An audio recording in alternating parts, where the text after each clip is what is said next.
Alright, let's see if I remember what is happening. My eyes.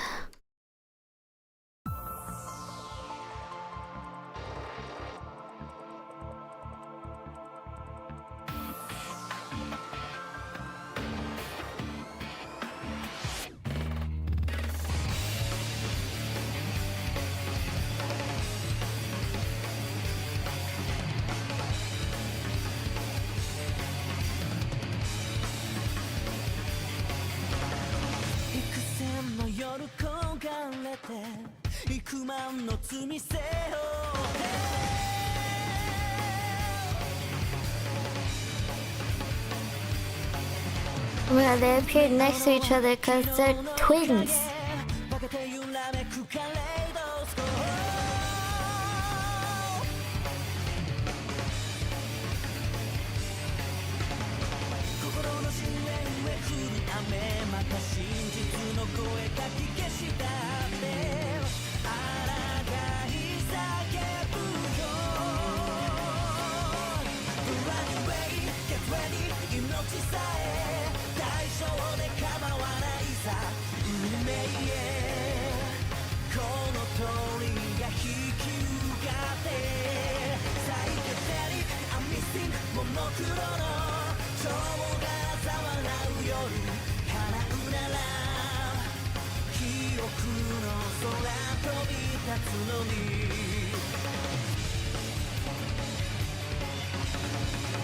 I always get jump scared by that last image in the intro.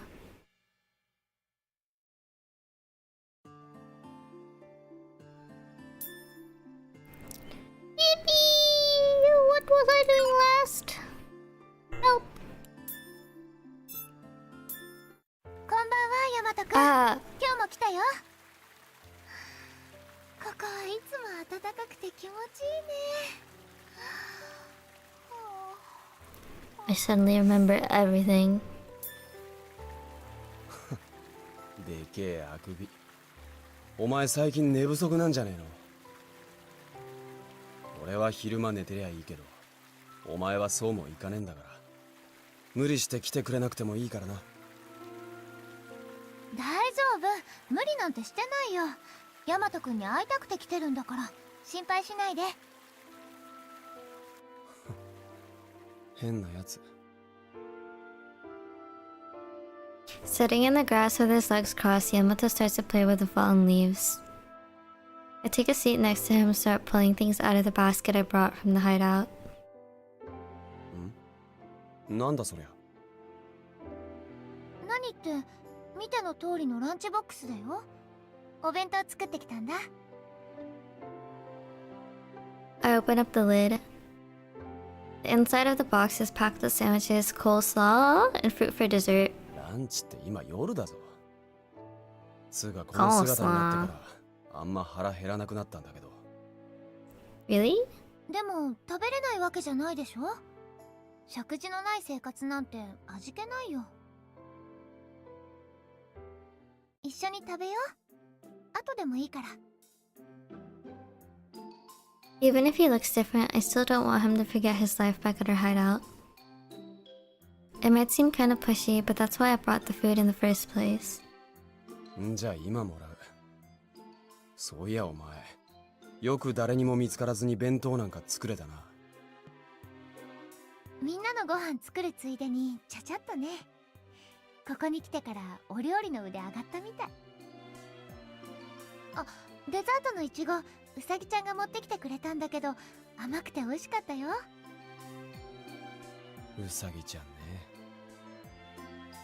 まあ、いつも通り顔は見せずにカゴに入れられてたんだけど。I told Yamato everything that we heard from Usagi after his disappearance. That this place is the world in between that of the living and the dead. That souls who lose all hope become monsters. And that we have to have the kaleidoscope if we want to return to the real world. After I had finished talking, he was a lot calmer than I was when I heard all of it. Maybe because his body had already transformed. Could it be that he has already accepted the absurdity of this world? ああ、そうだ。ウサギっつうかお面つながりなんだけど、お前が言ってたキツネ、最近俺の前にも顔見せるようになったぞ。ちょっと前までこの部屋に入ってこようとしなかったのに、何か言ってた？いや、言うも何も、本当に顔を見せるだけでさ、こっちから話しか That's けて cute. Is he checking up on him? そっか、無口な人なんだね。まあ害はないから好きにさせてるけど、俺が移動したら黙って後ろからついてくることもあるんだよな。後ろからついてくるって。 The image of a puppy following its owner around pops into my mind. I break into laughter at the thought of such a peaceful scene. I'm pretty sure she's like being watched. なんだか可愛いね。きっとヤマトくんに懐いてるんだよ。お前、キツネっつってもノギツネじゃなくて大の男だぞ。突然現れてぬぼーっと突っ立ってたら、さすがに気味悪いっての。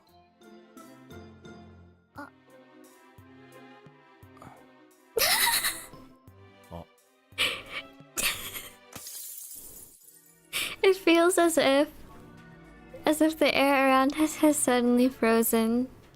I look beyond the nearby shrubbery and spot the man in the fox mask gazing at us in silence. ああ、いや、気味悪いってのは言い過ぎだな。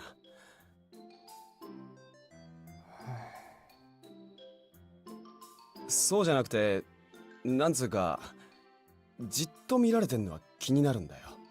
もうちょい愛想よくしてくれりゃいいんだけど。Bold words for Yamato. The man in the fox mask doesn't react. His gaze is locked onto something. Oh, do you want food? Is he looking at the lunchbox? もしかしてお腹空いてるの？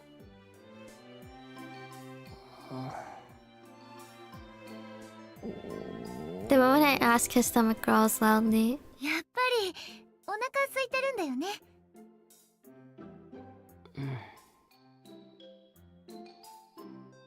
The man in the mask nods. んじゃあ、お前も食うか？ほら。Yamato holds out a sandwich and the man starts inching towards us. He's like a timid little animal. It's quite a change from boldly slaying monsters. I wonder why. He takes a sandwich from Yamato and sits down next to us. He reaches for his mask, preparing to take it off.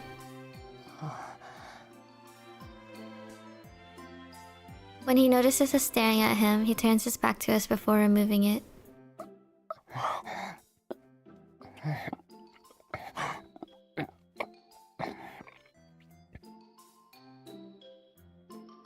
He won't let us see his face. That's too bad. Bro is actually eating something.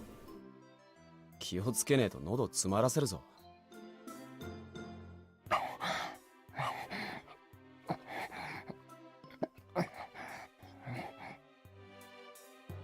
て聞いてんのかよ。ガキみたいな食い方しやがって。Yamato's tone is sharp, but there's also something gentle in his voice. We settle into a nice rhythm, each of us eating and occasionally reaching into the lunchbox for more food. Together, the three of us quietly enjoy the meal. Why is the girly girl also eating? そういやお前、名前はなんて言うんだ？ I guess she's waiting to eat with Yamato. That'd be weird though, to the others. だから、名前だよ、名前。名前わかんねえと不便だろ。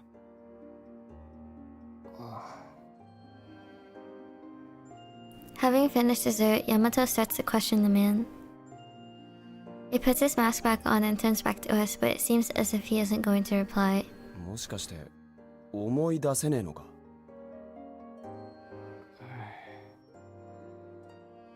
黙ってないでなんとか言えよ。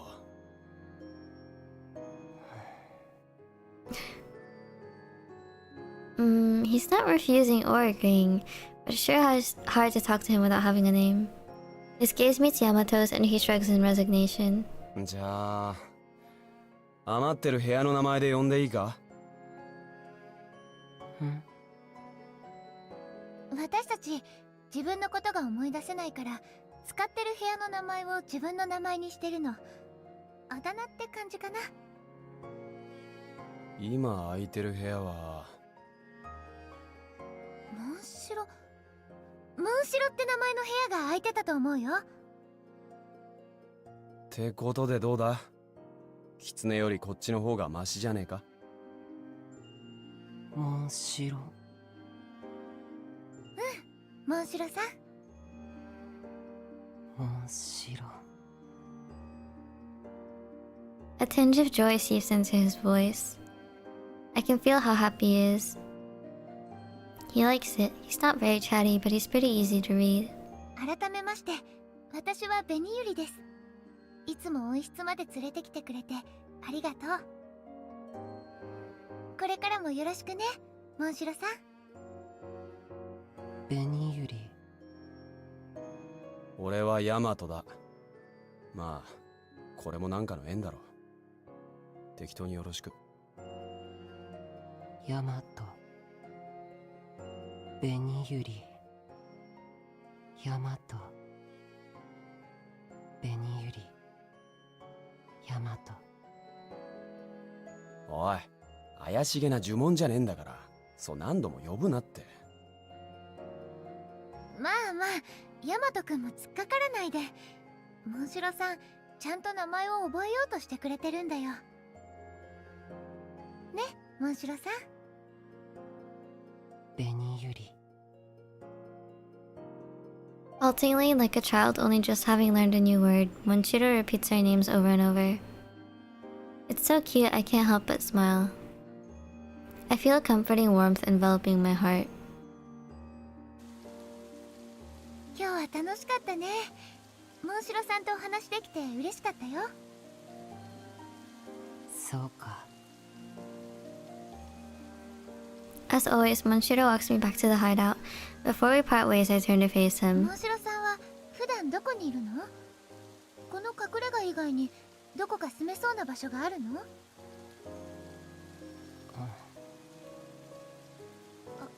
でも他に仲間がいるわけじゃないんでしょ？一人でいるの寂しくない？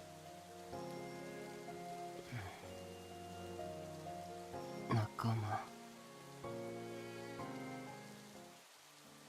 In the midst of the stillness, he seems to ruminate on the word, repeating it in a quiet voice. I wonder if it made him think of something. He stares at the floor for a while before suddenly looking up at me.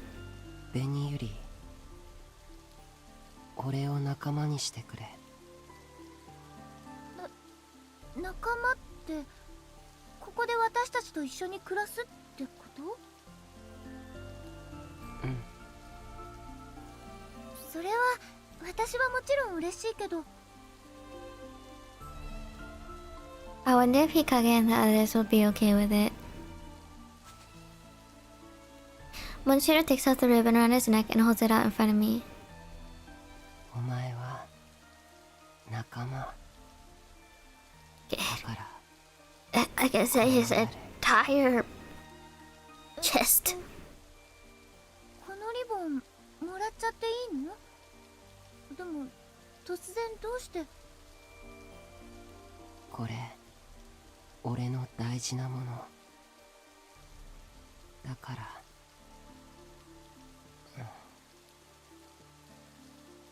He trails off without finishing his thought. Why is he giving me such a precious thing? Is he thanking me for the lunch from earlier? No way, it can't be.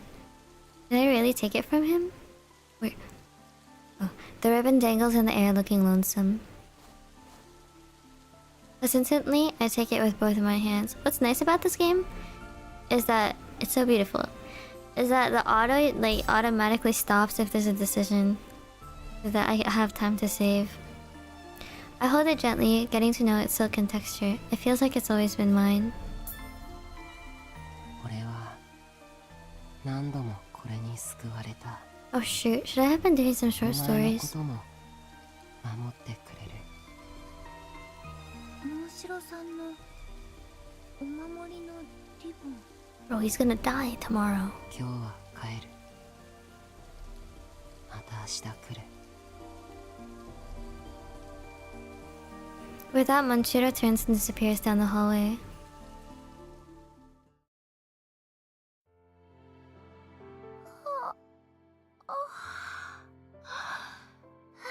く寝た。 Okay, let's do this. Oh, wait, it's already the next morning.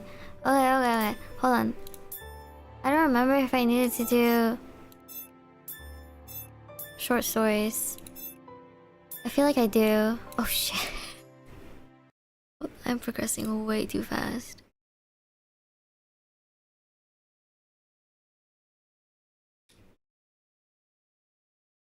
Four, 8. Okay, I still have some. I still got a ways to go.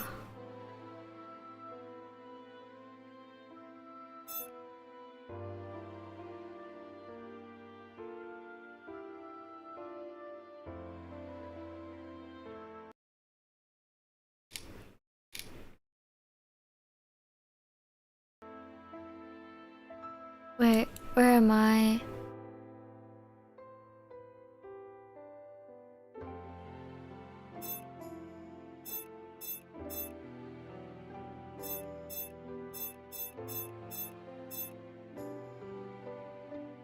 Or 3.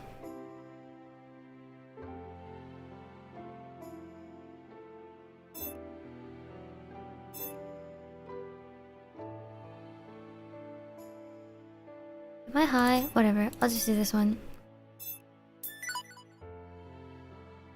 Oh, there's ribbon. Oh, this is like 4-1. Okay. We'll just do this.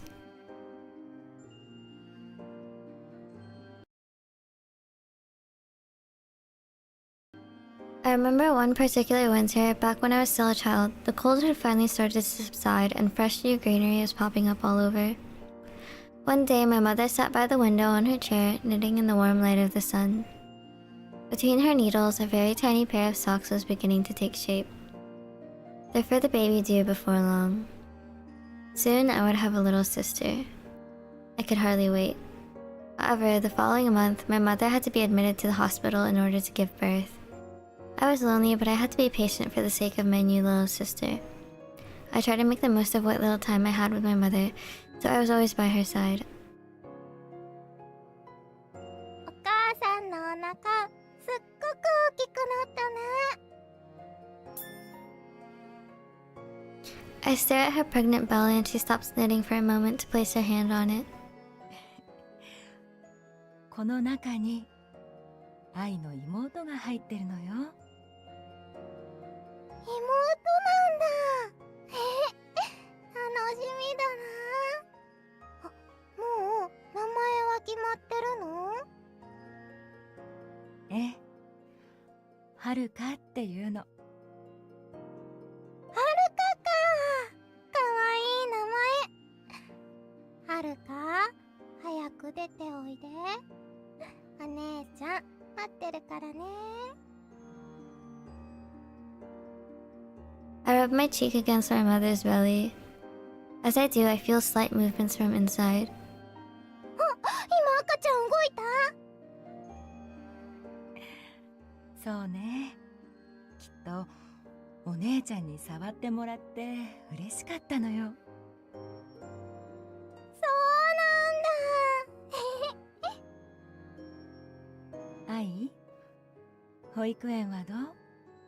楽しい？すっごく楽しいよ。でもいつも私に意地悪してくる子がいるんだ。あらあら、そうなの？うん、バカとかアホとか言ってくるの。この前もお人形隠されたし、私のこと嫌いなのかな。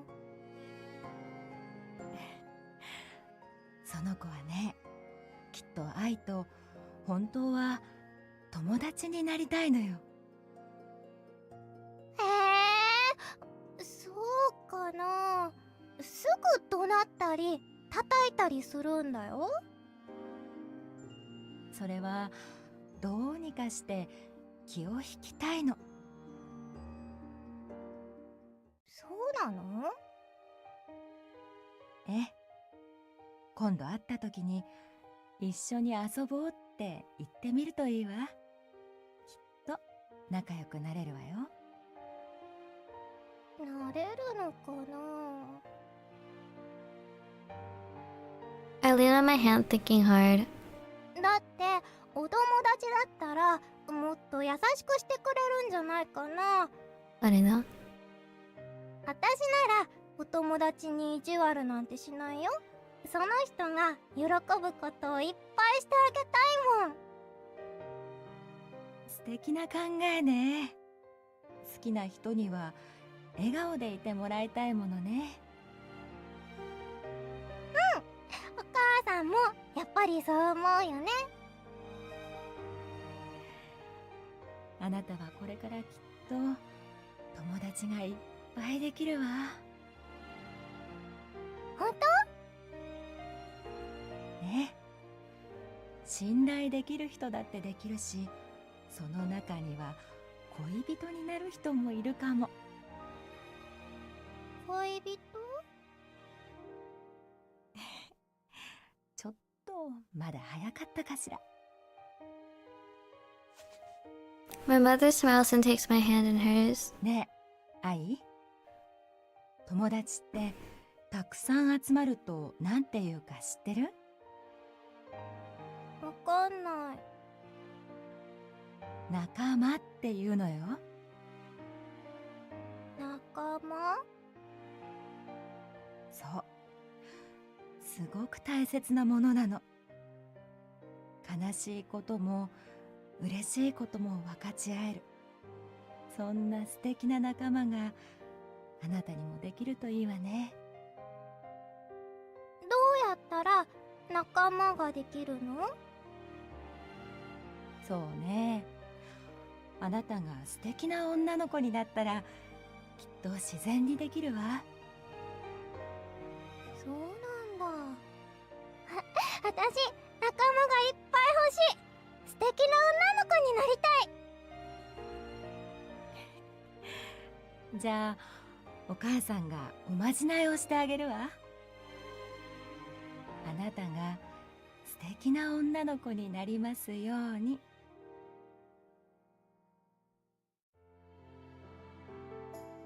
She unties a violet ribbon in her hair and wraps it around my これ wrist. は？昔お父さんからプレゼントされたものよ。すっごく綺麗。これ、私がもらってもいいの？ええ、お父さんもお母さんもあなたに素敵な女の子になってほしいから。もっと髪が伸びたらつけてあげるわね。きっと似合うわ。She gives me a gentle smile. ありがとう、お母さん。私、これお守りにする。ずっと外さないで素敵な女の子になる。そしたらすぐ仲間ができるかな？そうね。すぐには無理かもしれないけど、仲良くしているうちに自然となれると思うわ。そっか。そうだといいな。ねえ、お母さん。何？私ね、大きくなったらお母さんみたいになりたいな。あら、どうしたの？急に。急にじゃないよ。だって私お母さんのこと大好きだもん。だからお母さんみたいに優しくてあったかい女の人になりたいな。嬉しい。あなたにそう言ってもらえるなんて。きっとなれるわよ。このリボンが愛を導いてくれるはずだから。What if I start crying right now? My mother gently pats my head. The warmth of the sun and her hand on my hair feels so nice. I fall asleep right then and there. As I doze, the pale violet ribbon floats into my dream. I look at the neatly tied butterfly knot, and I feel as though I can turn it to a beautiful butterfly and fly away.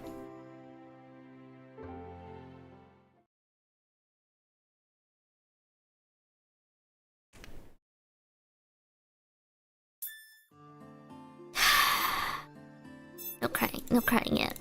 We're nowhere anywhere.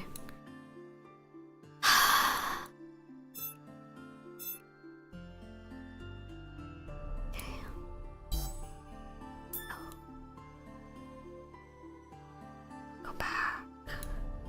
Oh, here it is. I was looking at the guide and it was like, read the short story labeled Promise of Marriage. And I was like, bro, where?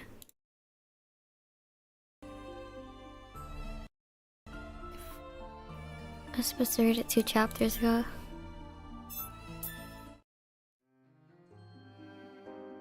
My childhood friend Natsuki often goes to the river by our neighborhood to pick flowers or hunt for horsetails and silverberries. Playing hide and seek there with everyone is lots of fun too. But searching for new kinds of plants with Natsu alone has always been one of my favorite things to do. Natsu is older than I am, so he knows a lot. He teaches me that I don't recognize. I always tell him how amazing he is for knowing so much. And usually he smiles and replies, not at all, you know plenty of things that I don't. This is Kageha. I never get tired of that sunny smile of his. This is Kageha. 今日は四つ葉のクローバーを探そうか。四つ葉のクローバー？そういう植物があるの？うん。クローバーっていうのは日本語では白爪草って言うんだけど。Nothing? In the middle of explaining, Natsu crouches down and starts to search for something. うん。え？うん。クローバーっていうのは日本語では白爪草って言うんだけど。白爪草。あった。これがクローバーだよ。これなら見たことある。でしょ。普通はこんな風に葉っぱが3枚しかないんだけど、たまに4枚葉っぱがついているのがあってね。それが四つ葉のクローバー？うん。とても珍しいから外国では幸せの象徴って言われているんだよ。幸せの象徴？じゃあ見つけたら幸せになれるの？そうだね。なれるかもしれないね。かもなんだ。お守りみたいなものだからね。でも持ってると何かいいことあるかもしれないよ。そっか。じゃあ頑張って探さなくっちゃね。はるかとお父さんの分も見つけられるといいな。たくさん必要だから大変だね。じゃあ手分けして探そうか。僕は向こうを見てみるから愛ちゃんはあっちを探してくれる？ He points at a spot that's a few meters away. 四つ葉のクローバー見つけたら教えてね。私も教えるから。うん。お互い見つけたら報告だね。じゃあ私あっちに行ってくる。うん。頑張って探そうね。I give him a big nod and walk to the spot that he indicated.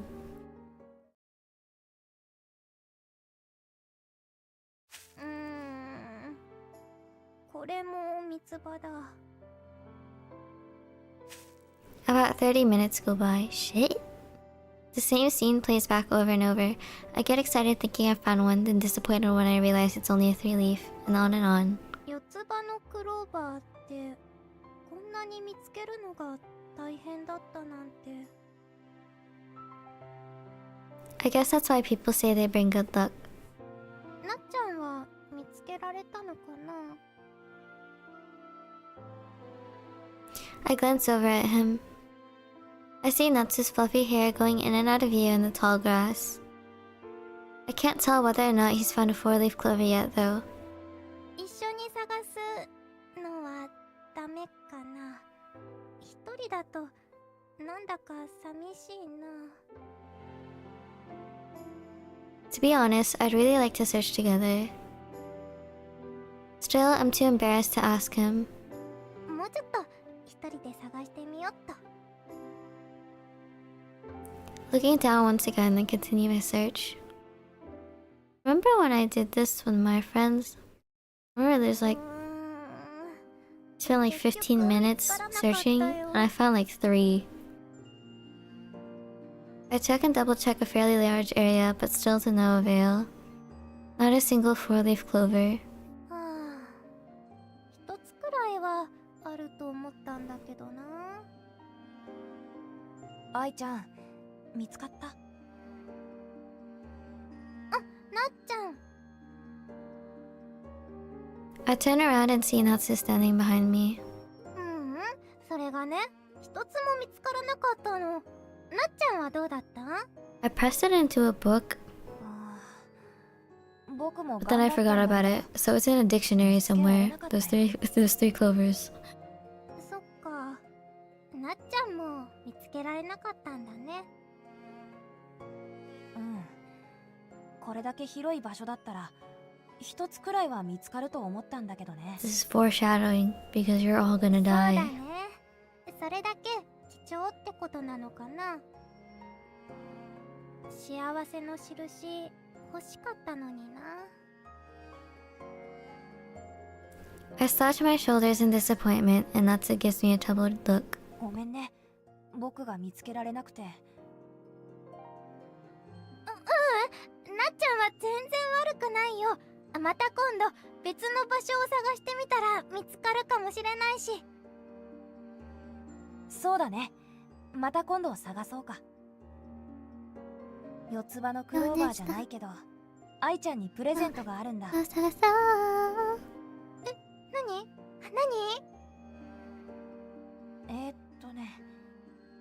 ちょっと左手を出してみてくれるかな。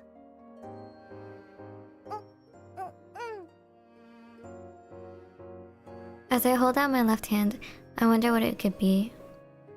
And then, Natsu puts a ring on my finger. Huh? It appears to be made from the woven stalks of the clovers. すごい。これなっちゃんが作ったの？うん。本当は四つ葉のクローバーと一緒にプレゼントしたかったんだけど、見つけられなかったからこれだけ作ったんだ。わざわざこんなの作ってくれるなんてありがとう、なっちゃん。そんなに喜んでくれて嬉しいよ。どうしてもあ I げたか forgot った。 this was titled The Promise of Marriage. こんな素敵なプレゼントもらったの初めて。大事にするね。あ、でもお花だからすぐに枯れちゃうのかな。どうにかずっとはめられるようにならないかな。ちょっとそれは難しいかもね。そっか。残念。大丈夫だよ。僕が大きくなったら枯れない指輪を愛ちゃんにプレゼントするから。枯れない指輪？だからちゃんとした指輪っていうか、うまく説明できないな。Natsu scratches his head bashfully. ね、つまり結婚指輪をプレゼントしたいなって思って。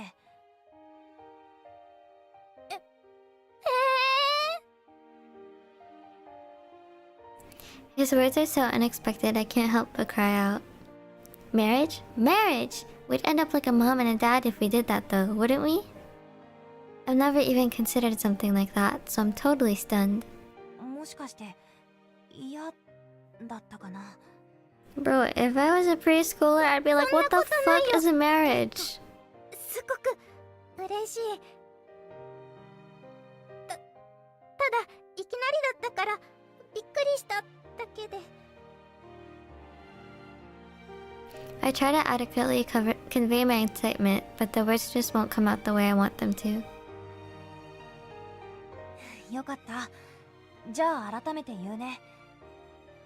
大きくなったら僕と結婚してください。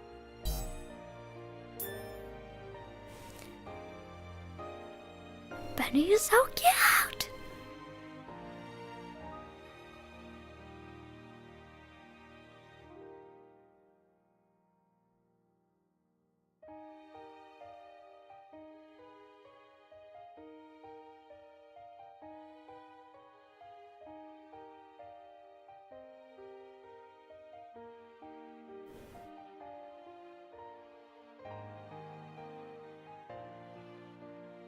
Oh, yeah, well, I guess some kids are like this.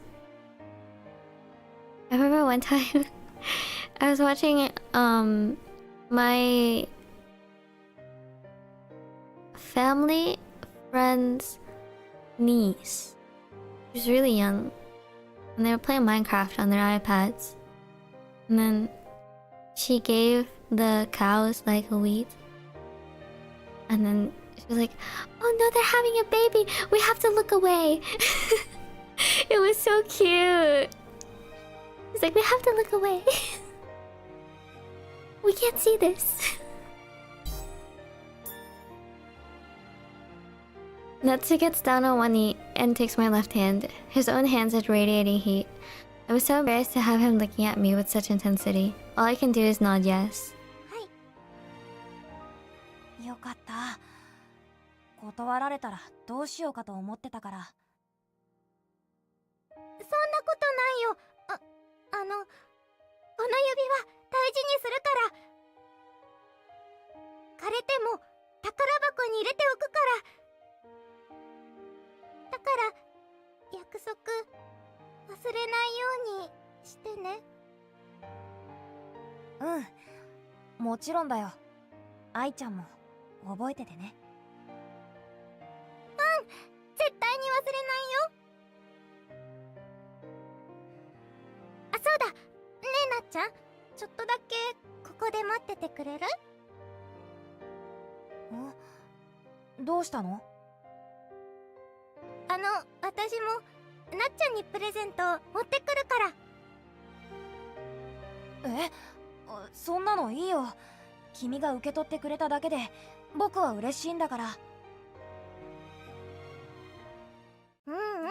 私があげたいの。だからすぐ戻ってくるから、本当にちょっとだけ待ってて。なんだろうな。大丈夫だよ。戻ってくるまでここにいるから。プレゼント楽しみにしてるよ。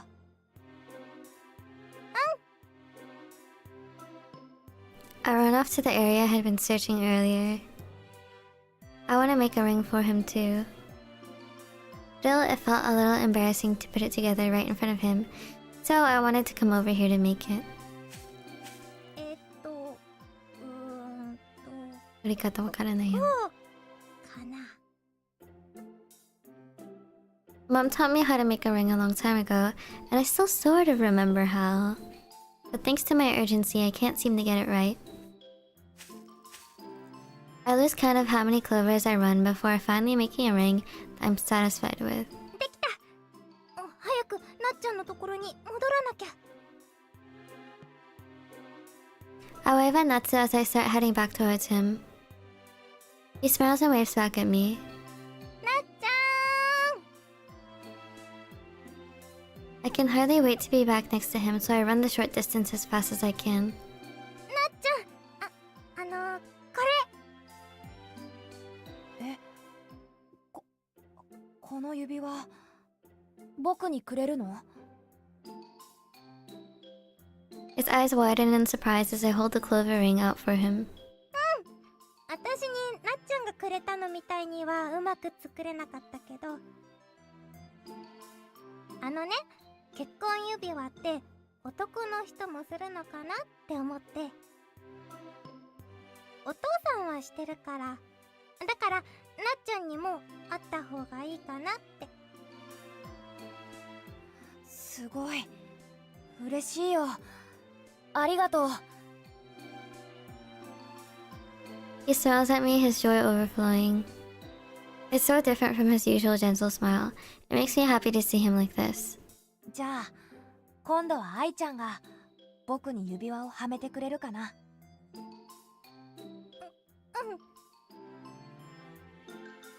Natsu holds out his left hand and I slide the ring onto his finger.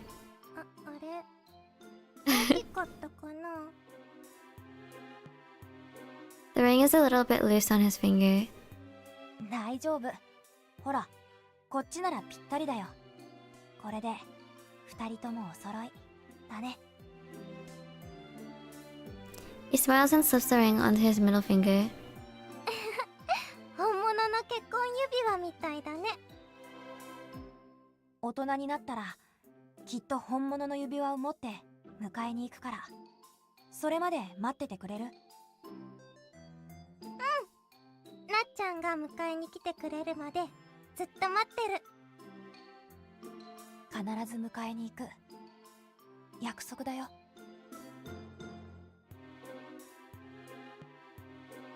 He smiles once again, but this time there's something slightly different about it. He looks like a grown man, like he's a completely different person. Hold on, can I look at these clouds for a second? Holy shit.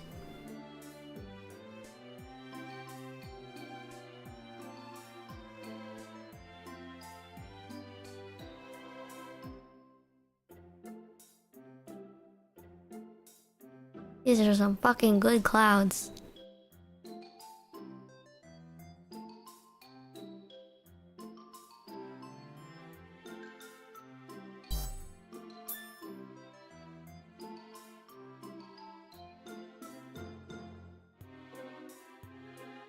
日が暮れてきそうだね。そろそろ帰ろうか。」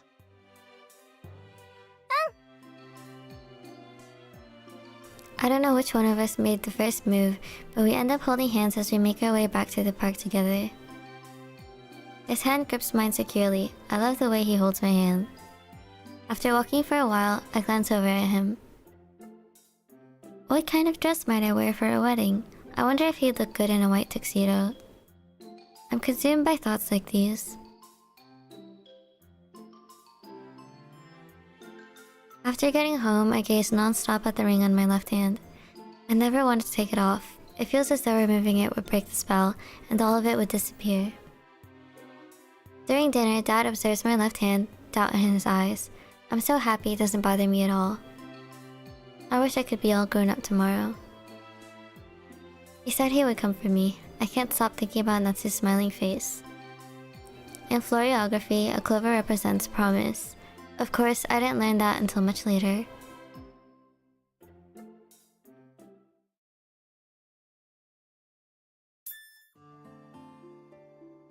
Damn, this was in the middle of nowhere.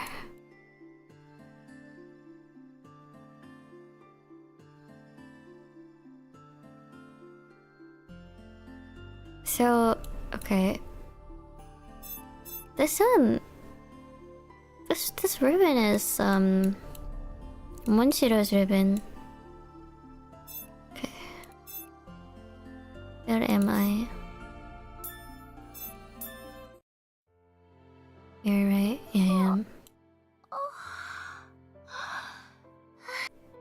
The next morning, I wake up, pull off my blanket, and take a good, long stretch. I slept like a log. I guess going out every night must have caught up with me. I drag myself out of bed and brush my fingers through my hair.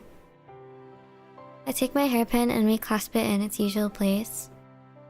Maybe I'll try on that ribbon Monshiro gave me yesterday. It's kind of suspicious, but okay. It seems pretty important though. It'd be terrible if I were to lose it. I might be better off just keeping it in my pocket. I fold the ribbon neatly and hide it away in my clothes. That's a good idea. もうきてるかな。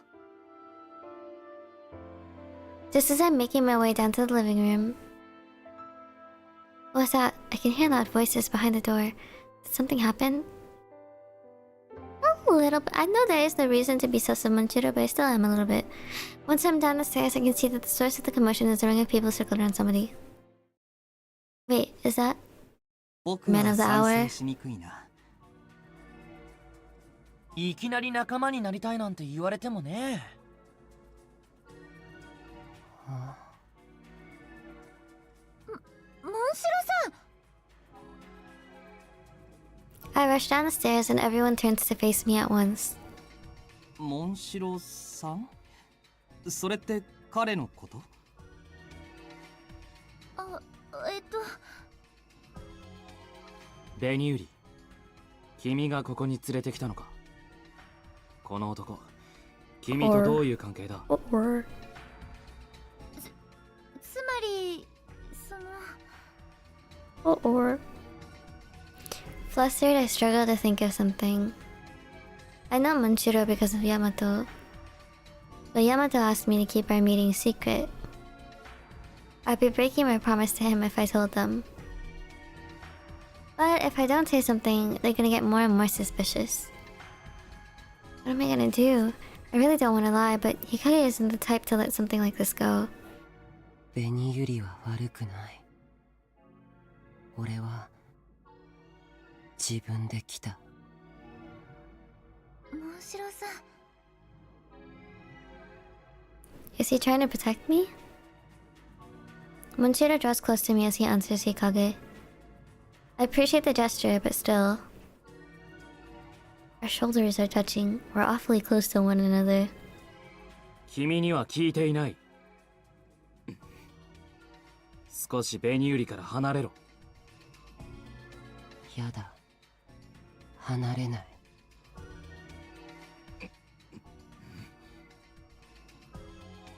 まあ好きあらば、ベニューリちゃんにぴったりしたい男心はわからなくもないけどね。カラスバくん。おい、論点がずれる。邪魔をするなら話に加わるな。あっちへ行ってろ。日陰っちひどい。While their attention is diverted, I whisper in Munchiro's ear. モンシロさん、どうして急に来ちゃったの？昨日言った。昨日って。あ、また明日って夜迎えに来るってことじゃなかったの？明日は明日だ。So darn. True, but did he think me taking the ribbon was me saying yes to him living here? I do want him to live with us if he can. How can I convince the others, though? モンシロさんとは、そう、館を探索してる時に知り合ったの。私たちと一緒で記憶も名前もないっていうから、空いてる部屋の名前をつけて。それにほら、日陰くんは覚えてるでしょ？私たち館で目覚めたばかりの時、危ないところを助けてもらったじゃない。モンシロさん、悪い人じゃないよ。だから仲間として迎えちゃダメかな。 I gaze around at everyone's faces, stopping on Kageha's. He might understand. Hoping he'll be on my side, I look into his eyes. And yet, my faint hopes are quickly crushed. ベニユリさん。いくらベニユリさんの願いでも、急に彼を信用するのは難しいよ。何か意図があって接触してきたんじゃないかって、そんな風に邪推できちゃうし。そんな。鍵葉の言う通りだな。彼の身元は誰もわからない。例えば彼は館の主かもしれない。僕らを監視するためにここに来たとは考えられないだろうか。え？それは。I didn't expect that. The master of the manor. His existence up to now has always seemed so vague in general, but imagining him to be Monshiro makes it suddenly feel so real. Monshiro, the master of the manor? I hadn't even considered that. And I guess he does look kind of otherworldly. Yeah, Brew just needs to take off the mask, I think. I look at Monshiro once again. His features are transient, calling to mind shafts of moonlight. His hooded cloak gives off a pale glow, and his long silvery hair glitters more brightly than that. It certainly does catch the eye. Feels somehow different from us, but... モンシロさんは館の主じゃないよ。なぜそう言い切れる？ Guess I've been keeping an eye on him all along. And plus... モンシロさん、初めて会った時、落ちてた万華鏡のかけらに目もくれずに立ち去ったよ。だからその場に落ちてたのを私が拾ったんだ。館の主なら見落とすはずないよね。なるほど。言い分は正しいな。僕も本気で彼が館の主だと追求したいわけじゃないよ。ただ君がそうやって彼をかばう理由が知りたいだけだ。Oh, you see here. 館を探索している時 He's に my bento 彼と buddy. 知り合ったと言ったね。僕らは基本的に単独行動をしないようにしてきた。こいつと出会った時、君と一緒にいたのは誰だ？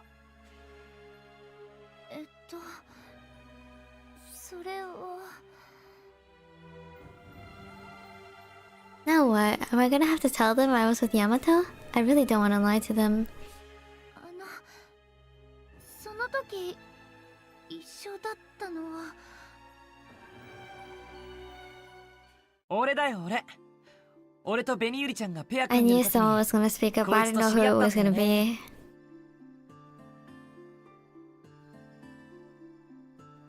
I look over at him, surprised by his sudden help. Why would he say that if he's never even met Monshiro? カラスバくんも彼と知り合いだったの？さっきまでそんな素振りなかったのに。知り合いは知り合いだよ。でも仲間になりたいなんてのは聞いてなかったし、ちょっと驚いちゃって。ね、モンシロちゃん。 It'd be so funny if he can't read the room and he'd just be like, huh? What are you talking about? So up to now, Monshiro realizes what Kurasuba's trying to do and nods. もともと俺らだって見知らぬ人間同士だったわけだし、そこまで嫌わなくてもいいでしょ。For real. Just take off the ここで mask, 生きて bro. く知恵のあるやつって、それだけで価値あるじゃん。いろいろ知ってるかもしれないのに、さっさと追い出さなくてもいいでしょ。まあカラスバくんの言うこともわかるよ。でもそれともモンシロちゃんがいるとなんか不都合だったりするわけ？日陰っち、さっきから頭ごなしに拒もうとしてない？僕はただ面倒事を増やしたくないだけだ。だったら俺とベニユリちゃんでこいつの面倒見るからさ。ね、ベニユリちゃん。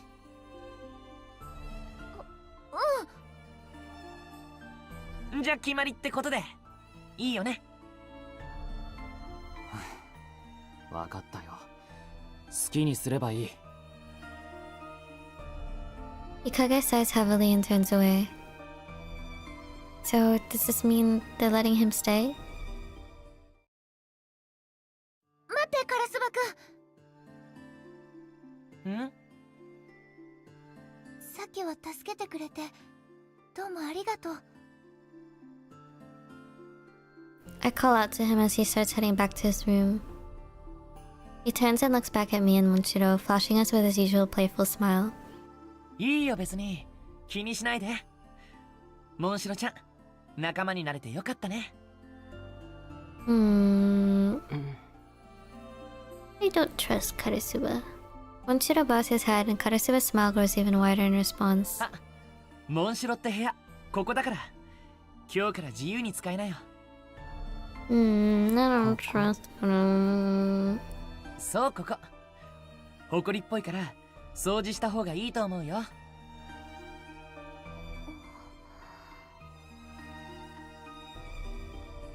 Karasuba opens the door and motions for Monshiro to step inside.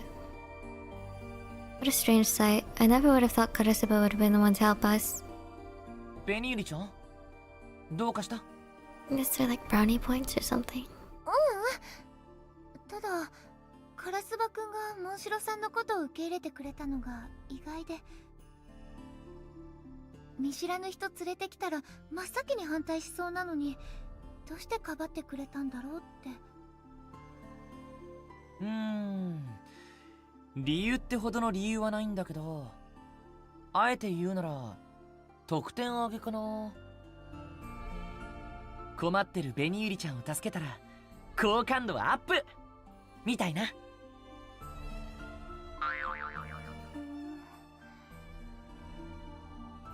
ちょっと、なんで微妙な顔すんの？ I said so. I said so. 冗談だって冗談。なんとなく仲間にした方がいいって思っただけ。単なる勘だよ。そっか、勘か。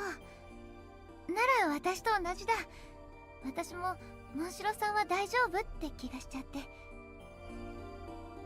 いやまあ、俺は信用したわけじゃないけどね。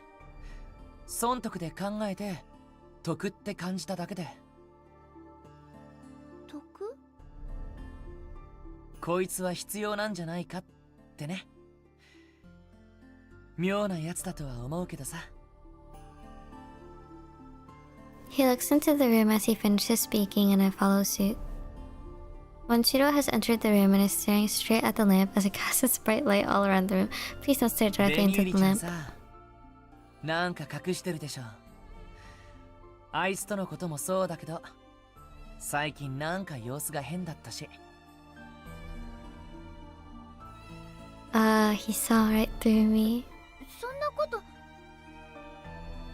と。わかるよ。俺、同類だから、そういうの敏感だもん。追求されたら適当にごまかせばいいのに、真面目に受け止めるから、結局、嘘つかなくちゃいけなくなるんだよ。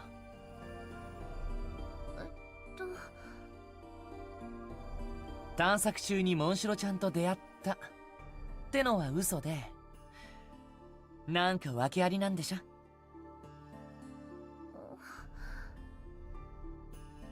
ま、詮索はしないよ。厄介なことに首突っ込みたくないし。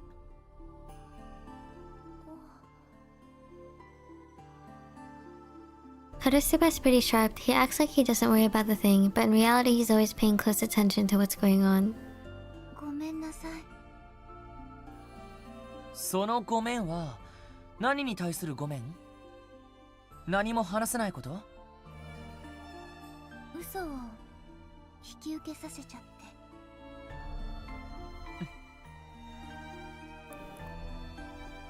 If he hadn't gone along with my story, I would have had to make up even more lies about how I met Monshiro. And the more they dug, the more I would have had to lie to them. I would have felt so guilty for lying to my friends. And you did it for me, so I wouldn't have to. そういうとこが真面目ちゃんだよね。Goody good. なんかいじめたくなっちゃう。いじめって。カラスバいじめダメ。あ、いじめダメ。Monshiro comes out of his room and stands close to me.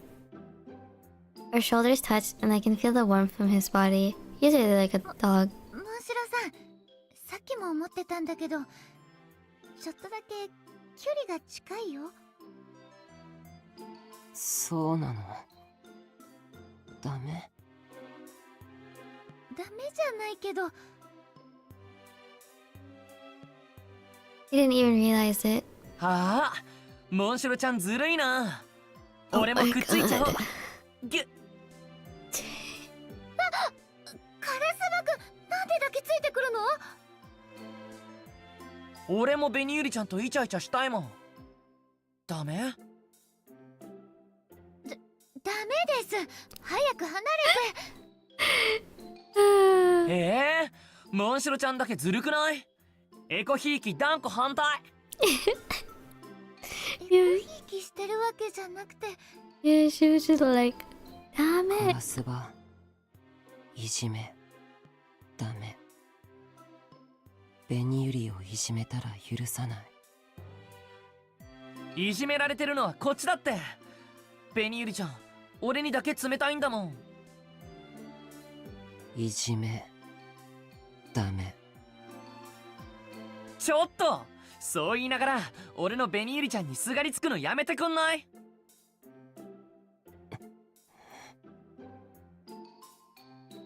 ？Karasuba and Monshiro glare at each other, with me stuck between the two of them. The body heat from the two of them tickles my skin. I can't help but smile.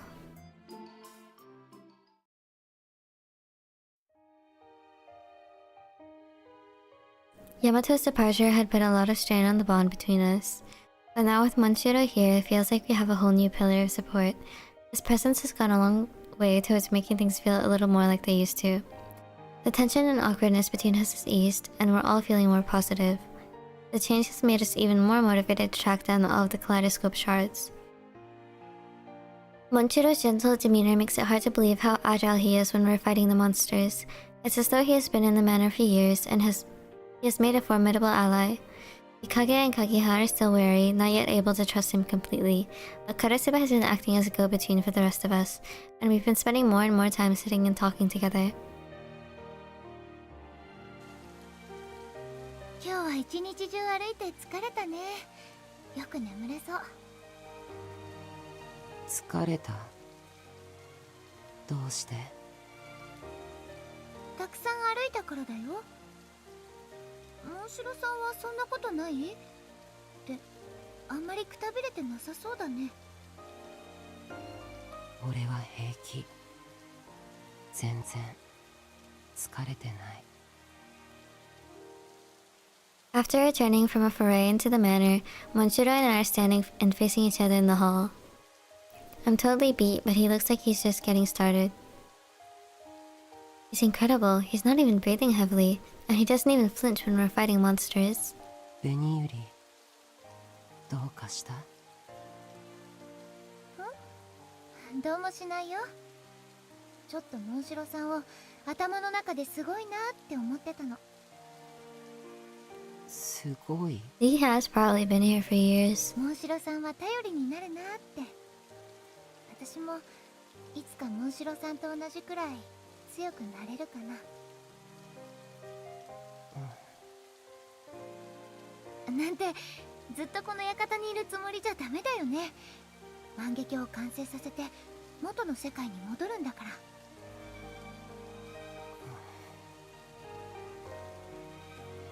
Monshiro gazes at the floor in silence. What's wrong with him? Was it something I said? モンシロさん。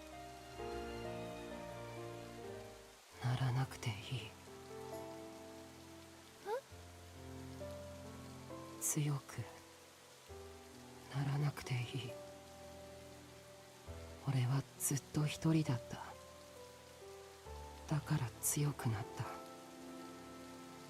ベニユリは一人ぼっち。似合わない。ベニユリは強くならなくていい。俺が守る。モンシロさん。He stops and starts as he speaks, but the determination in his words strikes at my heart. How long has he been here, all by himself? Even when I ask, he won't tell me. He must have been so lonely, but... もう一人じゃないよ。モンシロさんはもう一人じゃない。私たちがいるよ。少なからず私は大事な仲間だと思ってるから。だからやっぱり強くなりたい。頼ってほしい。私もモンシロさんを守ってあげたい。ベニユリ。もう寂しくないよ。ずっと一緒にいるから。I take his hands in mine and squeeze them over and over, trying to encourage him. I don't know if the warmth in my hands can reach the deep-seated loneliness inside him. But he seems to accept what I'm saying and doesn't try to take his hands away. さてと、そろそろ寝ようかな。As I'm getting ready to go to sleep, I suddenly remember. Oh right, I still have Monshiro's ribbon in my skirt. I better take it out or it'll get wrinkled. Let's see. I remove the ribbon from my clothes and give it another look. As I look it over, I'm overcome by an odd sense of nostalgia. I feel like I know this ribbon from somewhere. It just feels right in my hand. Weird. Oh fuck, that scared me. What was that? I hear a small noise behind the door and turn to look.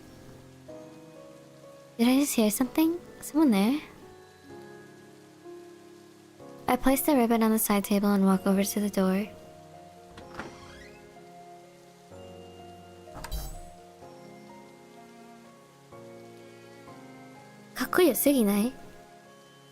I turn the handle to open it and am greeted by the sight of Monshiro standing and waiting. This is just Zhao, actually. This is literally just Zhao.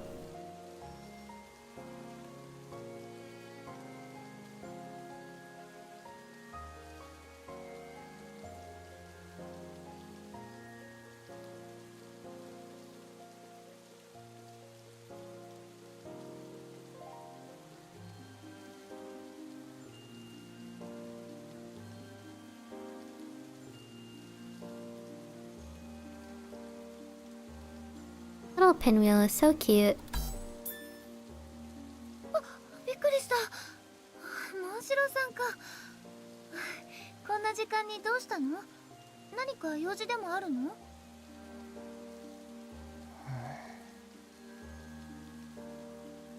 What the? He slips through the crack in the open door and into my room. Without hesitation, he walks over to my bed and gets under the covers. モンシロさん？そこ、私のベッドだよ。Usually is a dog.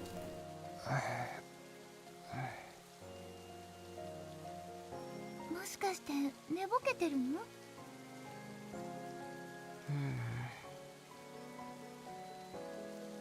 He shakes his head no and looks up at me. ダメ。ダメって、まさか一緒に寝たいってこと？さすがにそれは。さすがにダメ。一人は寒い。ずっと寒かった。それは知らん。ベニユリ、あったかい。ベニユリと。I'm in the common route, right? ダメ。 Did he just say 一緒に寝たい? Hold on. What are the controls again? Fuck. 一人は。違う。Oh my god. ベニユリ、あったかい。ベニユリと一緒にいたい。Oh, 痛い。You just said 痛い。ダメだったら帰る。ダメでしょ？こんな真似をこんな真似をしたらダメでしょ？え？ This is bad. Go back. He shrinks away from me, awaiting my response. He's like a stray puppy waiting to be adopted. Grown-ass man. Short of outright shooting him down, I'm totally at a loss for what to do. What am I supposed to do about this? Why is he acting like this all of a sudden? Oh, wait, I wonder if it's because I said I'll always be with you earlier? I didn't mean it like this. I was thinking about it as an emotional thing. His eyes, peering from behind the mask, look uncertain. I suppose he doesn't really get the idea of personal space. He always gets really close to me when we talk. Maybe he's just starved for human contact. I want to be as strong as he is, so he can depend on me. Maybe this is a way I can help him. Benny! わかった。Benny! いいよ。でも今日だけだよ。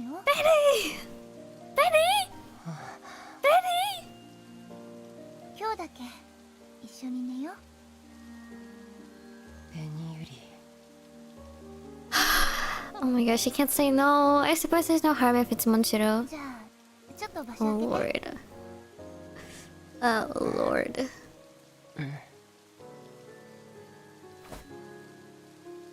I nudge him to move further into the bed and then lie down in the empty space left behind. モンシロさんのおかげでベッドがあったかい。モンシロさんも十分あったかいよ。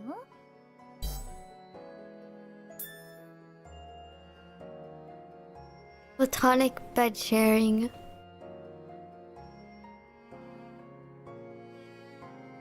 I don't like that smile. I don't like that smile.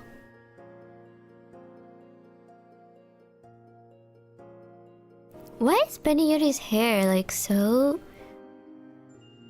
layered?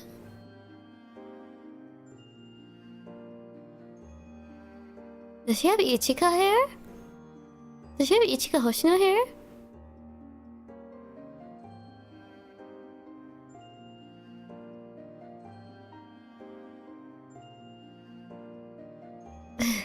I don't like that smile. Oh my god.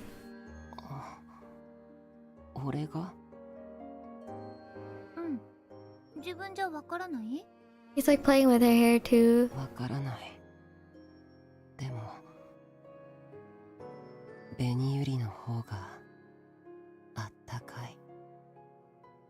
ベニユリと一緒にいると心があったかい。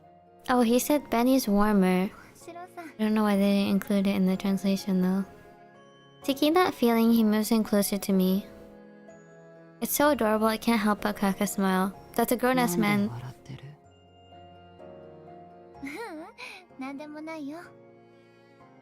それより寝るときもお面取らないの？息苦しくない？平気。苦しくない。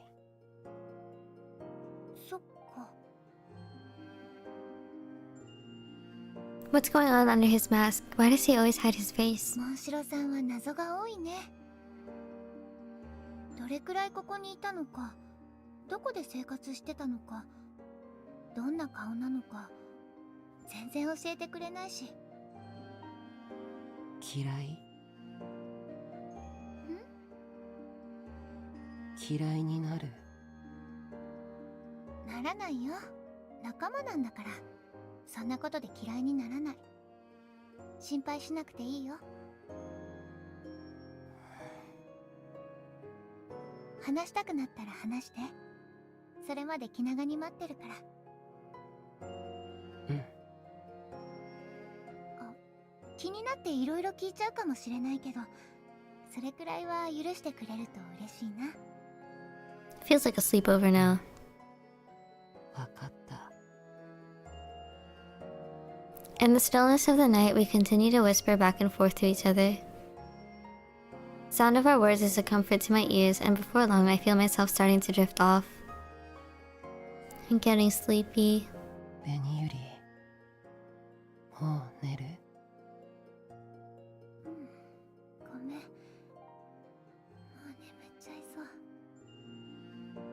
じゃあ俺も寝る。一人にしないで。大丈夫。ずっと一緒だよ。 My eyelids grow still heavier, and I feel myself slipping down to the slope of slumber. I'm talking all this shit. ずっと一緒にいたい。ずっと一緒。かけらを集めて一緒に帰ろうね。ベニユリ、一緒にいたい。俺ずっと一緒にいられないけど今だけは。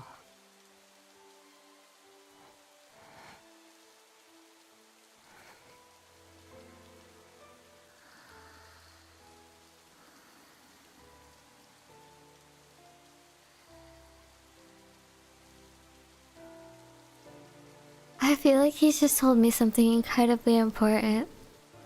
Now my thoughts are already too clouded by sleep, and I don't fully comprehend what he meant.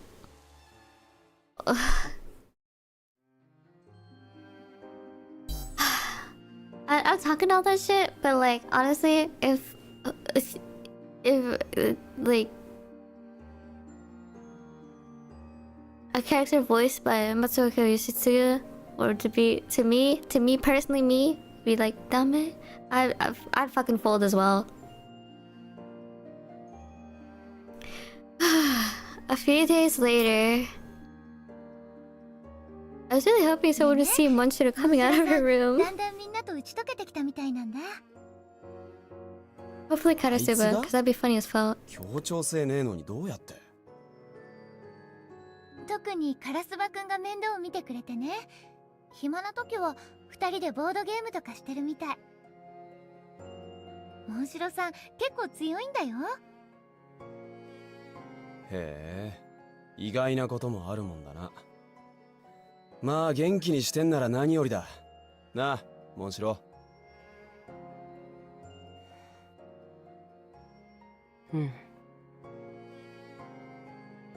Monshiro had been playing with the butterflies, but he stopped for a moment to nod. He then goes right back to chasing butterflies. あいつ本当に人の話聞いてんのかよ。適当にうなずきやがって。さっきからモンシロさん楽しそうにしてるね。なんだかんだでヤマトくんのことが好きなんだろうな。は？ Okay, I think I figured it out in my head, but I don't know which parts are spoilers and which parts are my theories, so I'm gonna keep it to myself. 意味わかんねえ。懐かれるようなことしてねえのに。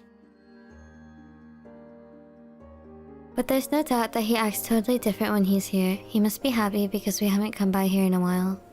あ、そういえば。Nento. ここのところあんまり顔出せなくてごめんね。なんかあったのか？最近みんな寝るのが遅くなってなかなか部屋を抜け出せないんだ。そっか。ヤマトくん、まだ隠れ家に戻ってくる気にはなれない？帰ってきてくれたら毎日会えるし、モンシロさんも喜ぶし、何より日陰くんが。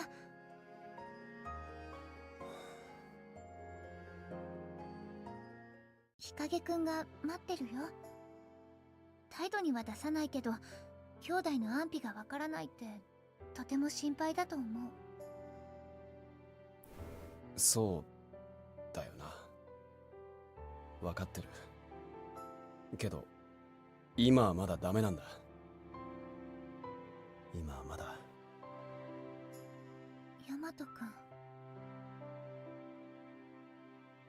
I still don't know why, but Yamato is refusing to show himself to the others. I wish I could at least tell Hikage where he is. Hearing Yamato's dejected mumbling, Monshiro comes over and moves in close to him. And then...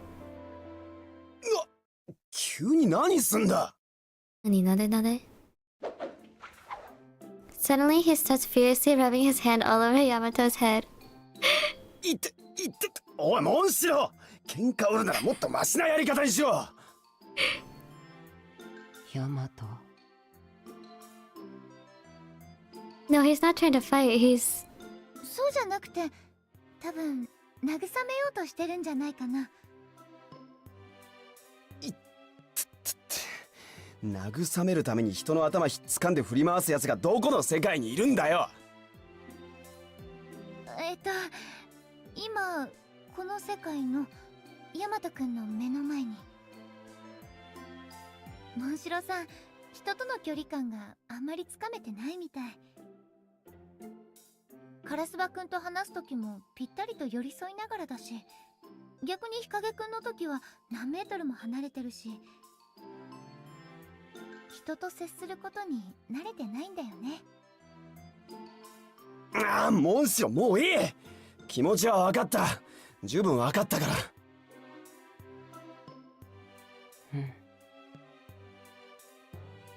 Yamato says loudly, fixing his messed up hair back into place. で、距離感がつかめてないって。そうなのか、モンシロ。俺、ずっと一人だった。だから、よくわからない。距離って何？俺、変なの？ああ、そうか。確かにずっと一人だと人との付き合い方とか分かんなくなってくるよな。うん。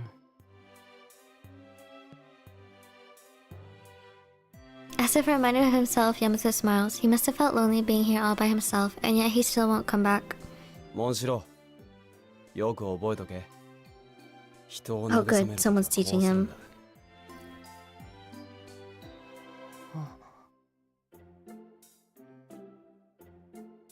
He rests his large hand on top of Monshiro's head. Monshiro stares ahead as Yamato strokes his hair, a comfortable expression spreading across his face. まあ、日陰と鍵葉にはまだ警戒されてるみてえだし、いずれ仲良くなれるといいな。きっと大丈夫だよ。ね、モンシロさん。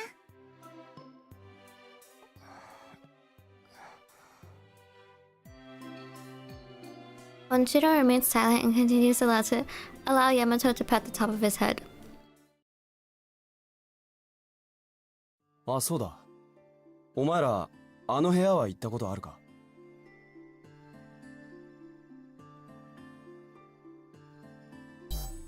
Just as we're about to return, Yamato drops a question on us. あの部屋2階にさ、本棚に囲まれた部屋があるんだ。書類が散乱してたり、まあひどい荒れようなんだけど。本棚に囲まれた書斎みたいなものかな。多分な。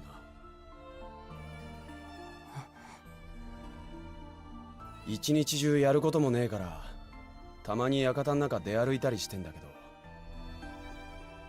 そこだけちょっと異質っつうか、他の部屋と違って人が使ってた形跡があるんだよ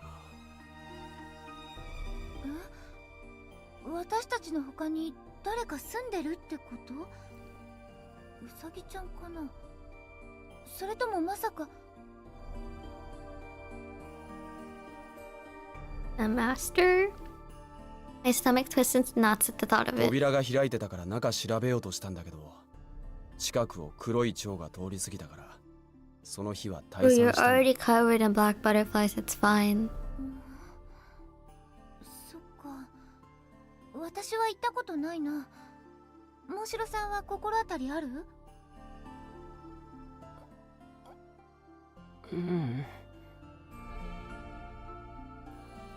？Even he doesn't know, and he's been here for a long time. まあ、なんかあるかもしんねえから、今度行ってみるといいかもな。うん、覚えておくよ。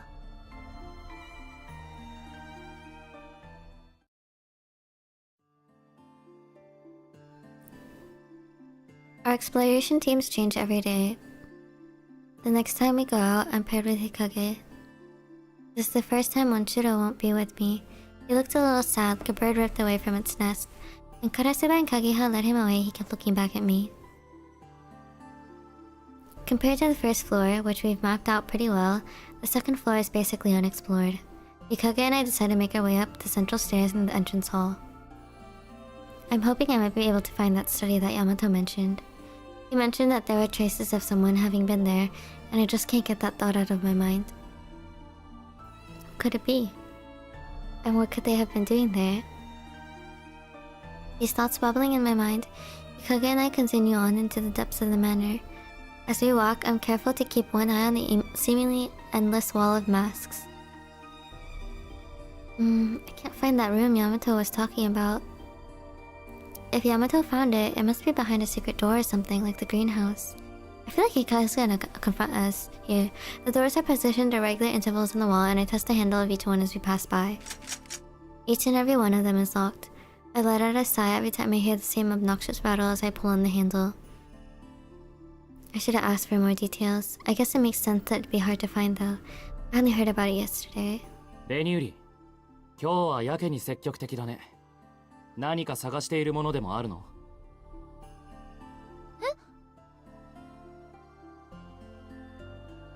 ？I turn to face Hikage.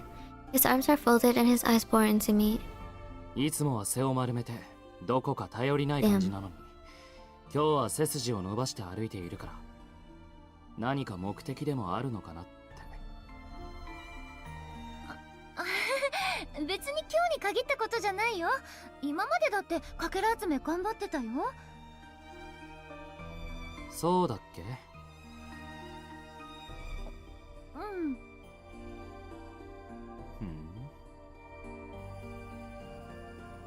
His thoughtful look makes me break into a cold sweat. If I tell him I'm looking for the study, he's gonna ask where I got the information. I don't think I'd be able to keep Yamato a secret anymore if he did. We're gonna make something up. ほら、少しずつ肌寒くなってきたし、もうすぐ夜でしょ？何か収穫が欲しいなって。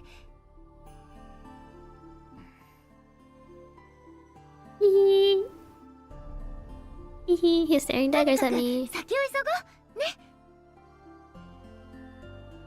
I force to end the conversation and start walking again.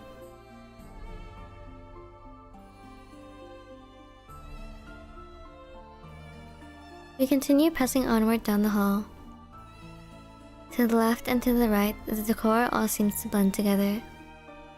I can't shake the feeling that we're going in circles. I want something to change. But I also don't want anything to happen.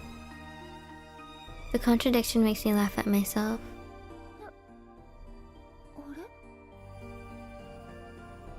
I spot a door just ahead of us, open just a crack.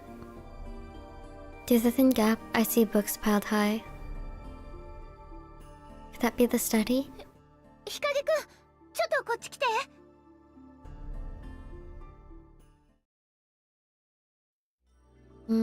I enter the room and my eyes go wide. Books, books, books. No matter where I look, the room is overflowing with books of every kind. Shelves line the circumference of the room, stretching all the way up to the ceiling. Each of them is jam-packed full of books. うわー、すごい数。Looking up at them, it's like I'm drowning in a sea of books. Nearly drowning among them, I turn around and see Hikage observing the room, a serious look on his face. こんな部屋があったんだね。ここ、書斎だよね。ああ、見た感じそうだろうな。This has to be the room Yamato was talking about. With an abundance of caution, I walk towards the center of the room. Books and documents are scattered all over, and I do my best to avoid tripping over them as I walk towards the desk situated in the study's furthest corner. I look over the things on top of it. He was right. It looks like somebody's been here. It's definitely laid out as though whoever it is plans on coming back. The pencil case has been left open. A fountain pen has rolled off to one corner. A hastily scribbled note. And amongst it all, what bears the strongest sign of its owner is a single book lying by itself. なんだろう、この本。何かの写本みたいだけど。Something about its cover seems off. Oh, my auto just stopped. It feels somehow ominous, and next Yeah, this is like opening the Book of Thay.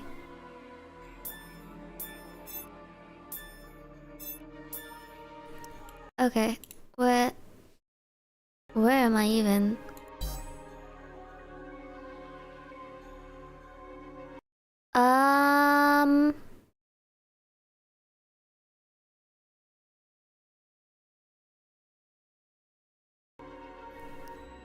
Okay, so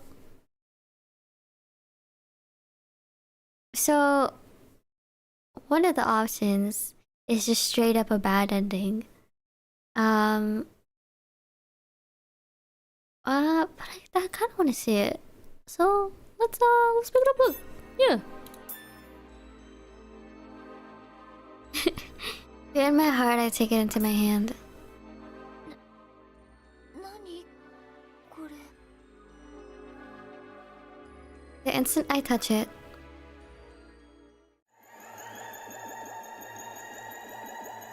an unexpected sensation courses through my fingertips.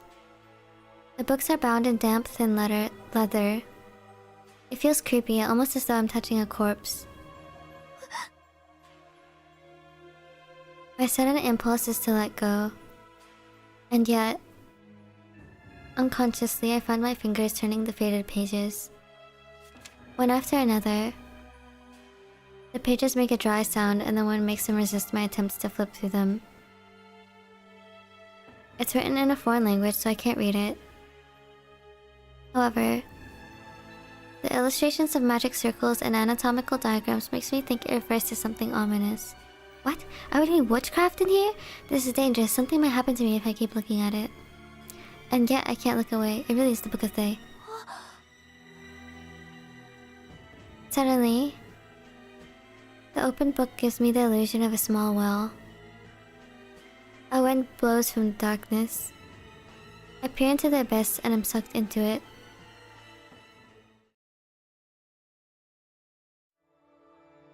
Oh, where am I? What is this place? When I come to my senses, I'm standing in the darkness. I feel an overwhelming sense of solitude, as if I'm the only one left in the world. 日陰くん、どこにいるの？ I call out the name of the person who, until a moment ago, was right next to me. No response. My voice makes a hollow echo. ねえ、日陰くんってば、どこにいるの？ Still nothing. わかった、隠れてるんでしょ。意地悪はやめて出てきてよ。ねえってば。 I take 2 steps forward. I start moving in search of something, anything, besides myself. This is strange. He was right there. I stretch my arms out to Hikage, but I can't reach him. Or rather... Why? This room wasn't that large. How is this happening? No matter how far I walk, there seems to be no end.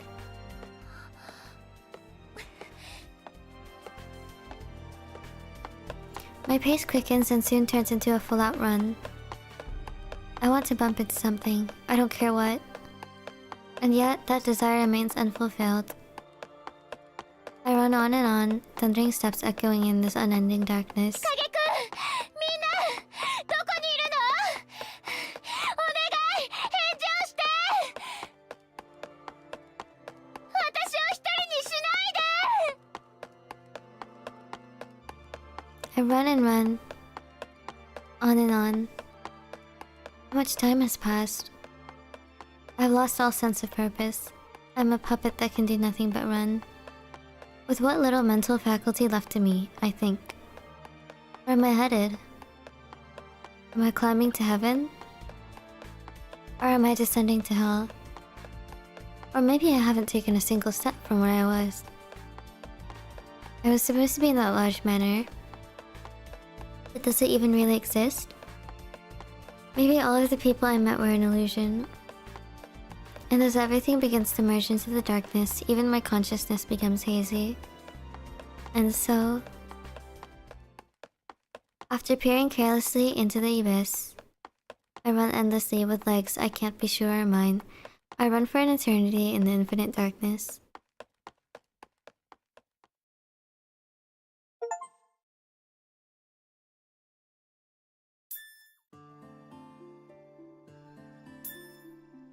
Anyways, back to our regularly scheduled programming.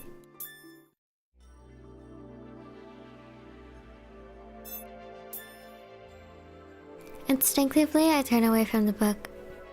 Oh, I was gonna say, I didn't know if it's like Japanese folklore or something, or like what, but I remember in Tengoku Struggle, the well Like, there's a well, like if you fell down it, you would just be taken to hell, just straight up. And this girlie fell into a well. I just have a feeling it's something I shouldn't be looking at. I cast my gaze elsewhere around the room, trying to calm the vague sense of unease gripping me. I was surprised Hikage hadn't, like, have any objections when I was, like, touching that book. The room is dimly lit, and it's hard to see what's in it if I don't look carefully. Hey, what's that? Amidst the darkness, I notice something giving off a faint glow. It's an old piece of paper stuck to the side of the desk with a thumbtack. The burnt paper has both white and black butterflies drawn on it. Is this some kind of decorative woodblock print? After taking a closer look, I quickly reconsider. The edge of the paper is soft and torn, as though it were ripped out of something. Some kind of illustration, maybe? It could have thrown it out of whatever it was and hung it here. I move a little closer so I can examine it. There are two butterflies depicted. Black one hovering close to the ground and a white one fluttering down from the sky. Obviously, they aren't actually moving, but it's plain to see that they're meant to be flitting playfully through the air. It's such a happy image, like they're dancing a waltz. ねえ、日陰くん、これ見て。素敵な絵が飾ってあるよ。日陰くん？ I point at the picture as I turn to look at Hikage. What's he doing over there? He's standing next to a shelf some distance away, staring hard at something. 日陰くん、どうかしたの？ Directly in front of him is an old picture frame. However, every person in the photo has been blotted out. 何これ。気持ち悪い。 One of the people in the photo is wearing a kimono.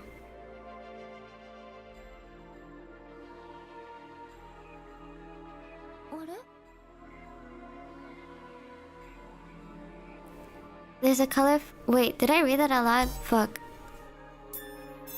What an old photo. Is this from the Taisho era? Or Meiji?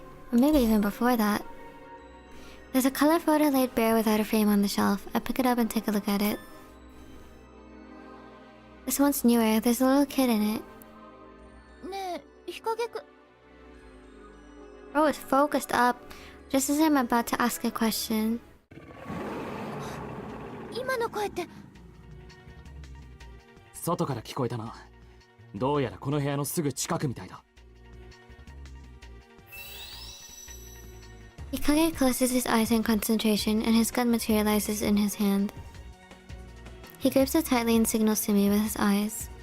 いけるか、ベニユリ。大丈夫。いけるよ。 I nod at him and slip the photo into my pocket. I hold my hand out and close my eyes, and my own gun takes form. Weapons in hand, we'd head out into the hall to face the threat.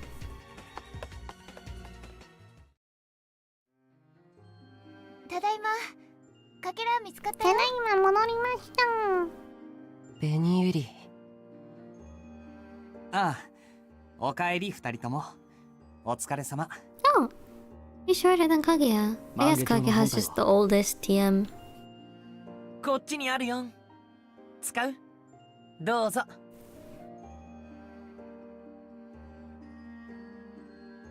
Monshiro excitedly bobs over to me, and after I've calmed him down, I head over to the kaleidoscope sitting atop the table. No matter how many times I look at it, I'm always taken aback by the beauty of its stylized, antique shape. それじゃあ、かけらを入れるね。 Cold realized looking ah. うん、よろしく。 I open the hand gripping the shard and let it slide onto the cap of the kaleidoscope. And then, as usual, the kaleidoscope swallows the shard and projects a vivid pattern on the wall. なんかどんどん模様がはっきりしてくね。俺の気のせいじゃないよね。僕も最初の頃に比べると随分輝きが増した気がするよ。刻一刻と完成が近づいているということだろう。あとどれくらいで元通りになるのかな。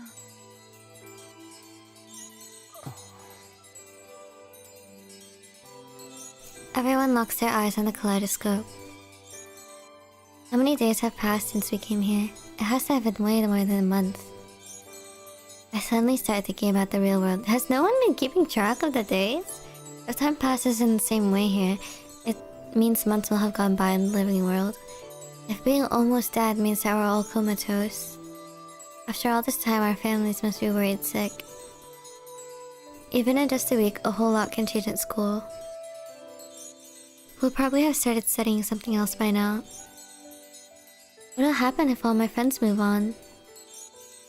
I wish I could at least remember their faces. Why can't he send pictures of them too? Parsing my thoughts, I grumble to myself about the manners unseen master.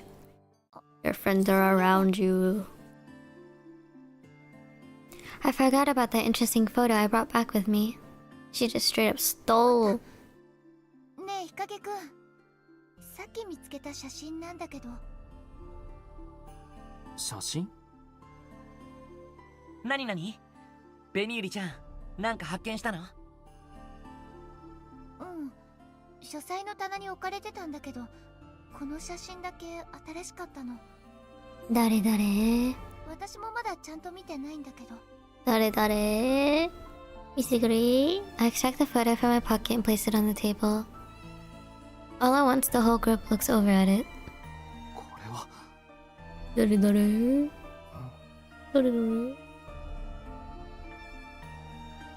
Oh my. A group of children are lined up in front of a cluster of trees with bright green leaves.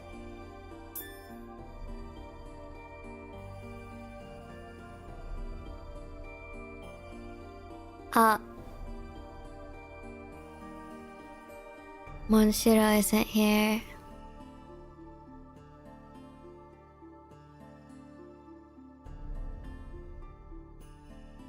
That's Karasuba, right? He's yellow. Yeah, that has to be Karasuba. So cute. Kageha is so fucking cute. What the fuck? Who allowed him to be like that?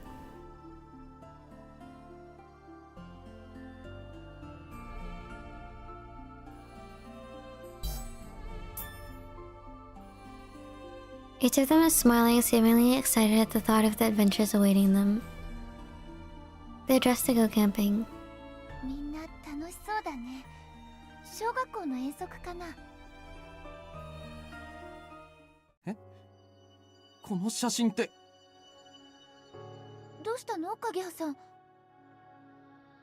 だってこれは、みんなわからない？ここに写ってるのは。まさかこれ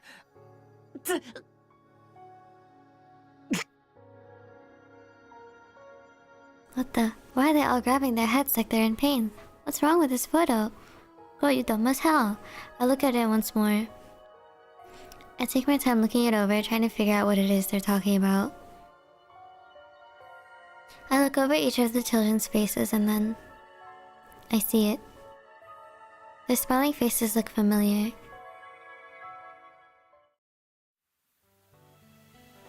ああ、キャンプに来たくらいで記念撮影なんて大げさだよな。大したイベントでもねえのに。ヤマト。昨日の夜楽しみで寝られなかったくせに。寝られなかったのは楽しみだったからじゃねえよ。暑苦しかったからだよ。Kazuya talks like Monshiro. 窓を開けてもあんま風入ってこなかったし。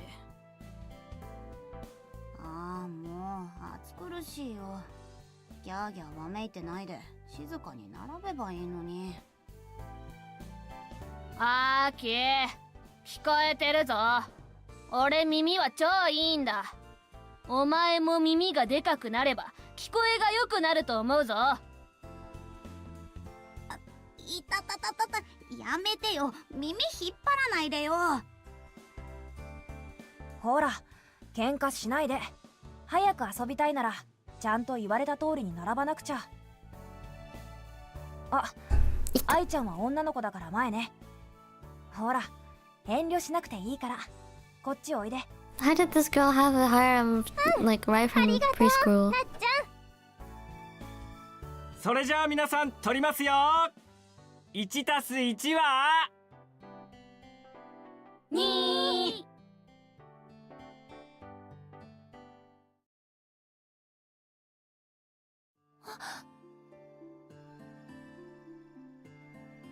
After a momentary shock, the particulars of the scene flow into my mind. All of it feels so real. 今のは子供の頃の記憶だよね。確かキャンプの頃の。僕たち同じことを思い出したのか。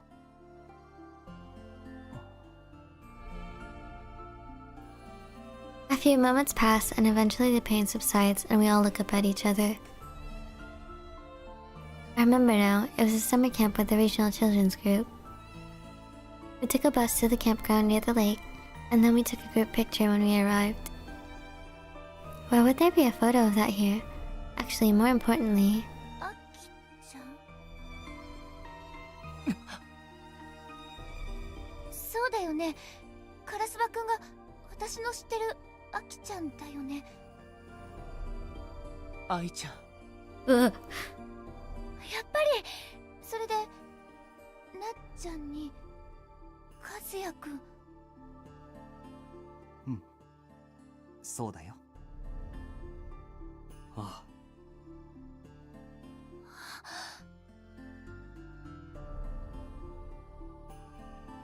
あ。やばー、面白い。どうして気づかなかったんだろう。こんな近くにみんながいたのに。無理に知り合おうとしなくても私たちはもともと友達。仲間だったんだ。A sense of joy mixed with confusion comes over me. We might all be feeling the same way because no one utters a word for quite some time.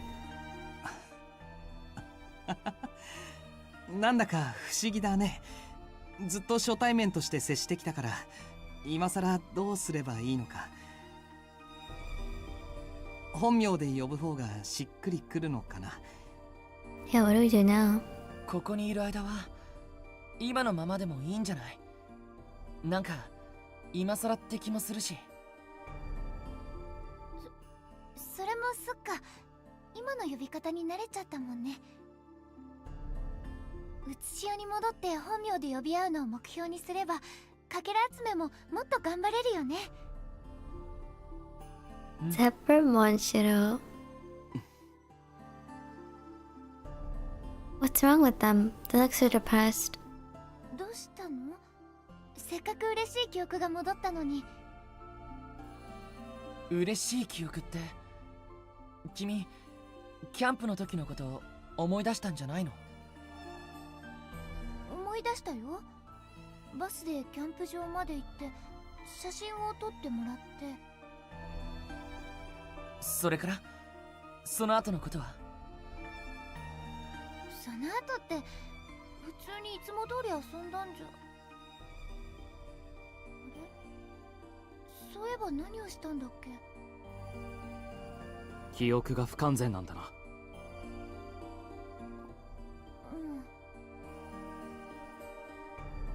I thought we just went into the forest to play. The memory that came back to me is fragmented. I can't quite remember everything. That's not fair. Why does everyone else get to remember? 何かあったんだっけ？そのあたりはまだ記憶が戻ってなくて。そもそも小学生の頃だし、うつしおでもはっきりと覚えてたかどうか。そうなの？そっか。君はまだそこまでは。なっちゃん。鍵はくん。Kanesaba cocks his head to the side like he wants to say something. Suddenly, the joy bubbling up in my heart starts to fade. What's going on? I felt like we were getting closer, but now it's like we're all suddenly so far apart again. 誰か教えてよ。ここにいないヤマトも含めて僕らは全員知り合いだったというわけだな。ただ一人を除いて。やめて。やめて。なあ、やめて。モンシロ。やめて。Oh yeah, Monshiro is the only one not in the picture. I wonder why. モンシロさん？やめてよ。Monshiro is looking down wordlessly. よくわかったよ。どうして君を信用できなかったのか。君だけが異端者だ。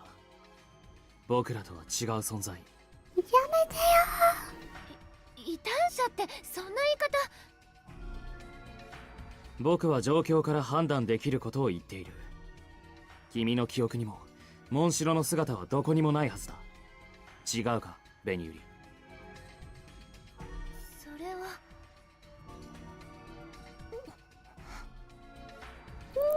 ここが生死の狭間なら確かに他の人間が存在してもおかしくない。実際に僕らは今まで何度もお面をした人物を目にしてきたけど、モンシロ、君は彼らとは明らかに違う。確固とした人格があり、身を守る術を持っている。君は何者だ？何を目的に僕らに近づいてきた？俺はどうやってベニユリに取り入った？怪しげな術で惑わしたのか？だとしたら今のベニユリは君に操られていることになるけど。やめて。どうしてそんなにモンシロさんを責めるの？私は惑わされてなんかない。彼をそこまでかばうこと自体が操られている証拠なんじゃないか？ベニユリには何もしてない。ベニユリは悪くない。モンシロ、君がいるとベニユリにまで嫌疑を向けなければならなくなる。そういうことだ。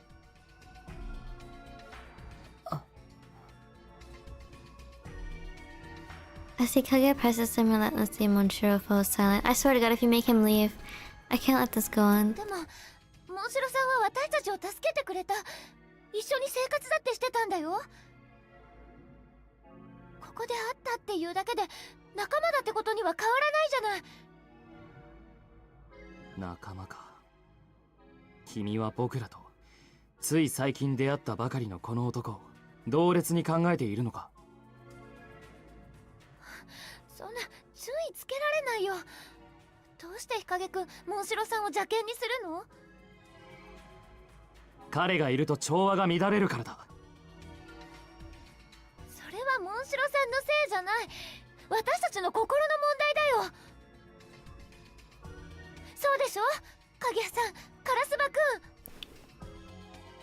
ん。助けてくれ。ベニユリさん。お前じゃない。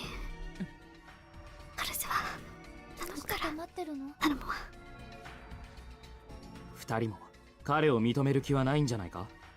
少なくとも僕は彼を認める気はないよ。影くん、だからどうして？モンシロさん？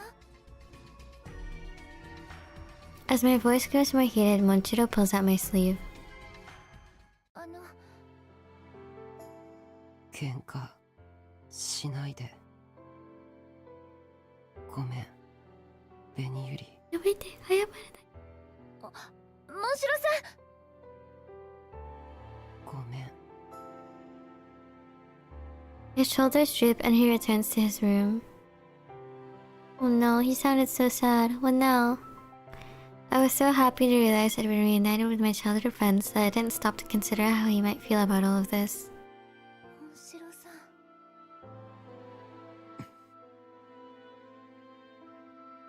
A veil of silence drifts over us. Veil. The atmosphere feels tense and awkward, and none of us says a single word. Later on, worries about Monchiro still niggling at me, I climb into my bed and think about my newly returned memories. Memories of my life. Me, Natsu, Aki, and the brothers Takuya and Kazuya. We lived close to each other, and we were around the same age, so we'd always get together to play. All kinds of sports, tag, hide and seek. Day in and day out, without fail, we were together. One summer day, the local children's organization held a summer camp. All of the kids were so restless, sitting on that bus for hours. At the end of that long ride was the campground. After getting off the bus, we all took a group photo, and then decided to explore the nearby forest. And then...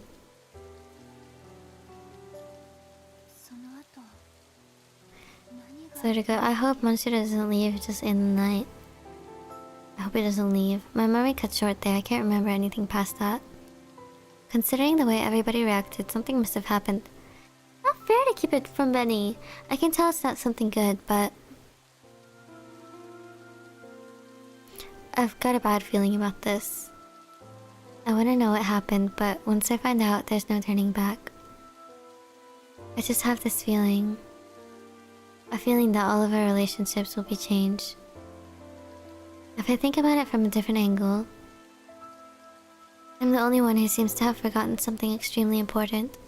Yeah, that's not fair. Should I try to remember?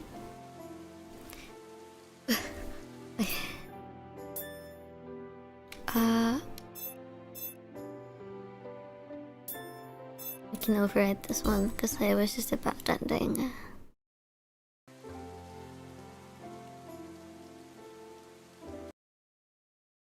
Ooh.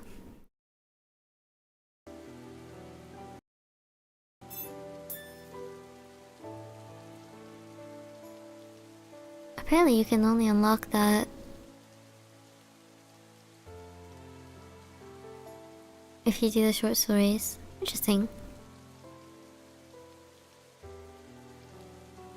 I want to remember. We've all always been together. What? Through good times and bad, we've had each other. 私だけ知らないのは嫌だよ。でもどうすればいいのかな。I just can't remove the lid on my memories. Dejected, I let out an audible groan. Can't sleep. Wide awake now, I get up out of my bed. I don't think I'm gonna be able to get back to sleep. Maybe I'll just stay awake. I walk down to the living room and stop and look at the kaleidoscope. It glows as though it's being showered by light. Looking at it, I can't help but feel like it doesn't fit in with its surroundings, standing out as it does. We've gathered so many of the shards already. Are we really going to be able to make it home if we finish this thing? Will I get my memories back? Will you really grant our wishes? I direct my question at the kaleidoscope. Whether it registers or not, its only reaction is to continue exuding its bright light. ベニユリさん？なっちゃ鍵葉さん。どうしたの？こんな夜更けに一人で万華鏡を見つめたりして。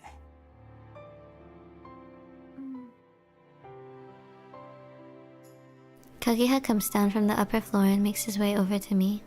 これが完成したら本当に元の世界に戻れるのかなってちょっと心配になってきちゃって。戻れるよ、きっと。そうだよね。今まで信じて頑張ってきたんだしね。Kageha nods his head, smiling gently. The expression is like a ray of sunshine melting away all of my worries. どうしたの？なんでもない。What's going on? Maybe having some of my childhood memories back is making me more self-conscious. Especially Kageha. Natsu was close, so it's kind of embarrassing. Trying my best to keep my cheeks from flushing, I turn away from Kageha and face the kaleidoscope.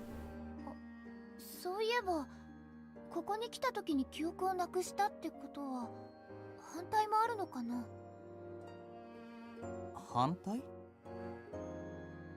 つしおに戻ったらここで過ごしたこととか全部忘れちゃうのかな。それはなんだか寂しいなって。この世界でもいろいろあったもんね。思い出っていうのはなんだけど、怖い思いもいっぱいしたけど、鍵葉さんがみんなが一緒だったから乗り越えられた。でも僕はね、ここで鍵葉として過ごした時間を全部捨てても生き返りたいよ。生き返って明るい太陽の下を君と歩きたい。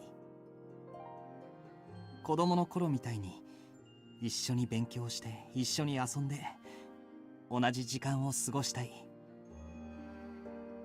すごく楽しそうだよね。うん、きっと楽しいよ。今だって鍵葉さんとおしゃべりするの楽しいんだから。ありがとう。We imagine a future full of hope. Still, I wonder. His smile seems delicate like a glass, like it would shatter to pieces if I were to reach out and touch it. Hey, wait. 子供の頃みたいにって？子供の頃みたいに同じ時間を過ごしたいって、私たち最近は会ってなかったの？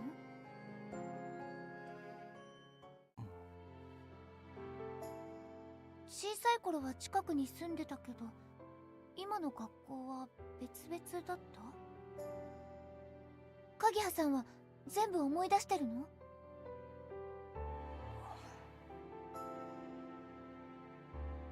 ？Our gazes meet. His gentle eyes are clouded by a dark shadow. Why does everyone get to remember? Why does everyone get to remember everything but me?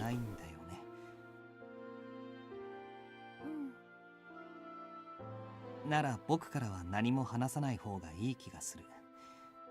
きっと自然に思い出すのが一番だよ。なんでだよ。どうして隠そうとするの？子供の頃のキャンプで何かあったんだよね。Oh, bro, he's the last person to tell you. やっぱりそうなんだ。その話の時、みんなの様子がおかしかったから。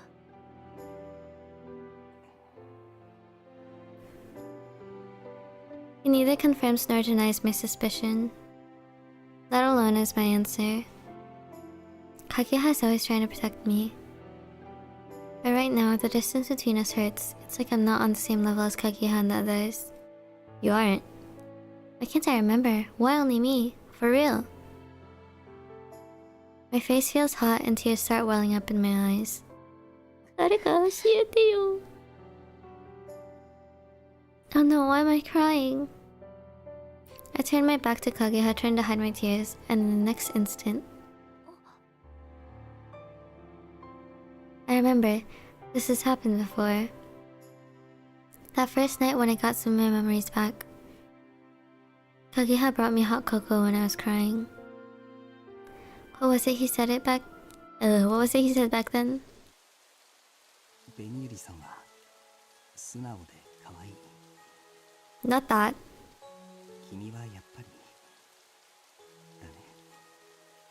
泣き方も笑い方も。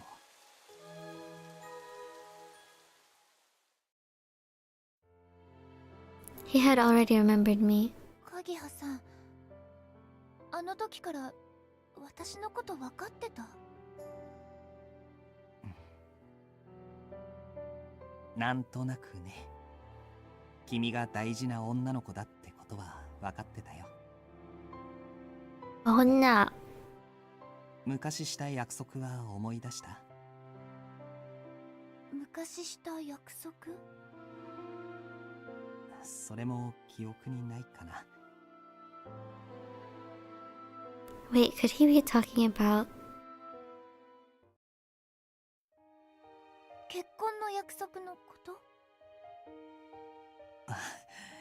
よかった。思い出してくれたんだね。嬉しいよ。大事な約束だし。 Eyes cast downward, I struggle to remember. When we were kids, Natsu and I promised we'd get married. One day, when we were playing in the park, he wove together a ring made of clovers and proposed to me. He was so kind, I really liked him. I said yes without a moment's hesitation. To the adults in our lives, it was just two kids making a cute promise. But we were serious. I dreamt of wearing a wedding dress, standing in front of Natsu. あの時の約束 Hi, May. はまだ有効かな。If I'm gonna be honest, うつしおに戻ったら君は僕のお嫁さんになってくれ。 Kageha or Natchan, whatever. お嫁さん？ These two, like, their dynamics are like perfect for each other. This is really sudden, but the thought of it makes me so happy. Warm feelings spread throughout my heart, and I'm just about to agree, but there's something off about this.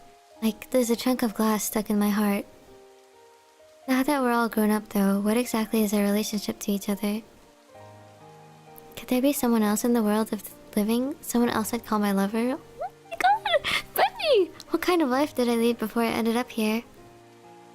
I paused, wanting to say yes, but full of hesitation. ごめんごめん。意地悪な質問だったかな。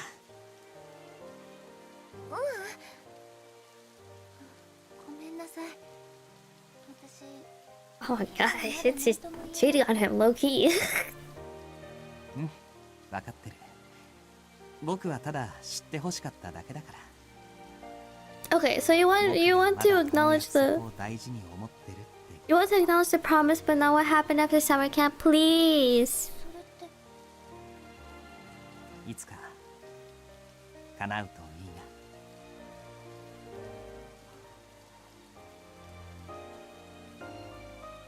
な。 His unyielding, passionate gaze steals my breath away.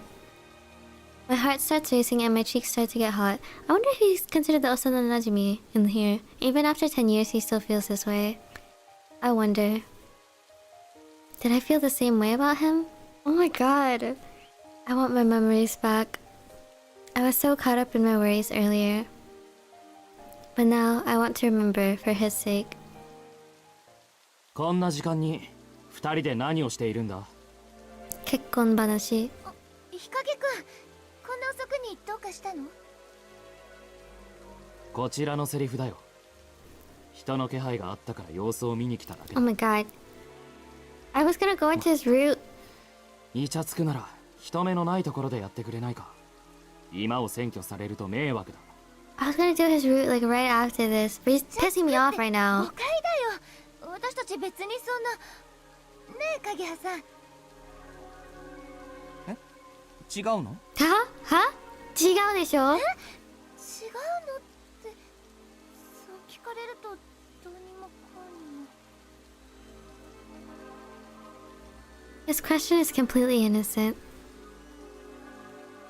And yet, I'm at a total loss for words. Oh, I know. 日陰くんは元の世界に戻れたらどうする？何かしたいこととかある？さあ、特に考えていないな。だいたい万華鏡はまだ完成していないだろう。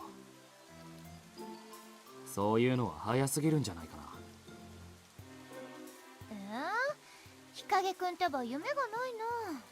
少しくらい乗ってくれてもいいのに。 Hikage heaves a sigh and speaks, a frown furrowing his brow. そうだな。それなら。 But just always. 楽しいことがしたい。気持ちが晴れ晴れとするような、そんなことを。楽しいこと？いや、少し違うか。僕は万華鏡の完成自体が楽しみだ。ここに来てずっとそれだけを考えてきたんだから。それは君も同じだろ？鍵葉だって。うん、そうだね。戻ってからのことを考えるのも楽しいけど、かけらが全部集まる瞬間も楽しみだよね。ともうすぐその時がやってくるよ。とにかく僕らは僕らにできることをやっていかないとね。小さなことからコツコツとだね。I look over at the kaleidoscope once more. In a way, it seems to symbolize our bright futures. Looking at it makes my heart leap in my chest.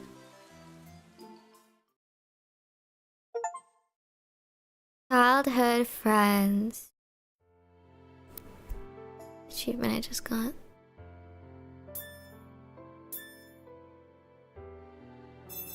God, what was this save?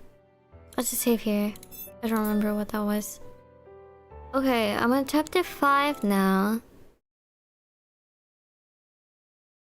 Watch Summer Camp 1 to proceed. Girl, what are you talking about?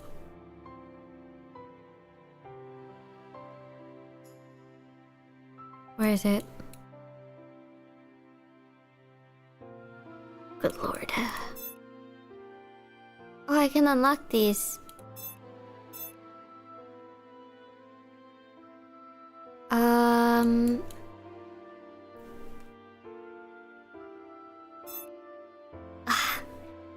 Ugh. I'm not gonna lie. Manshiro has stolen my heart. Everyone's so mean to him.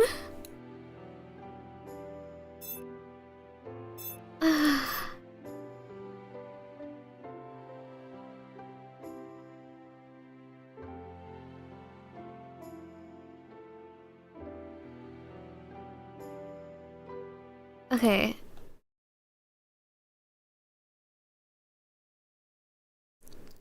So there's still...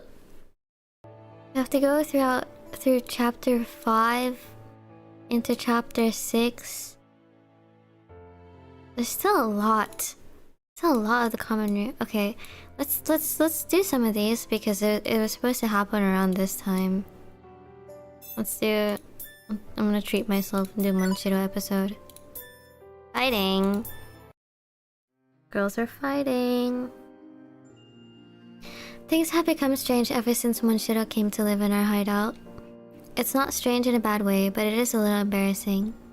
At times I find myself wondering how things end up the way they do.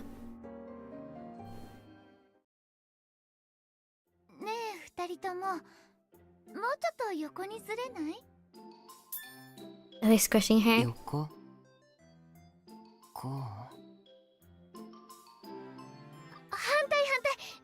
う側にずれない？そうすると紅百合と離れる。 That's exactly what I wanted, though. お前鈍いね。そりゃ離れてくれって意味だよ。離れるのやだ。うわ、ますますくっついてるし、ずるいな。俺もくっつこうっと。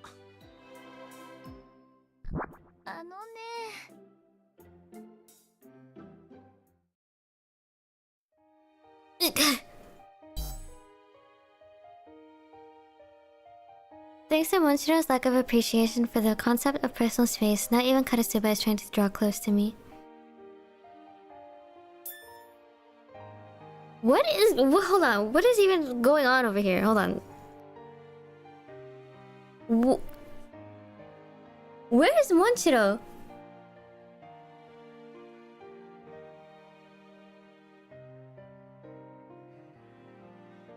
What is going on? What's happening? What is going on with Manshiro?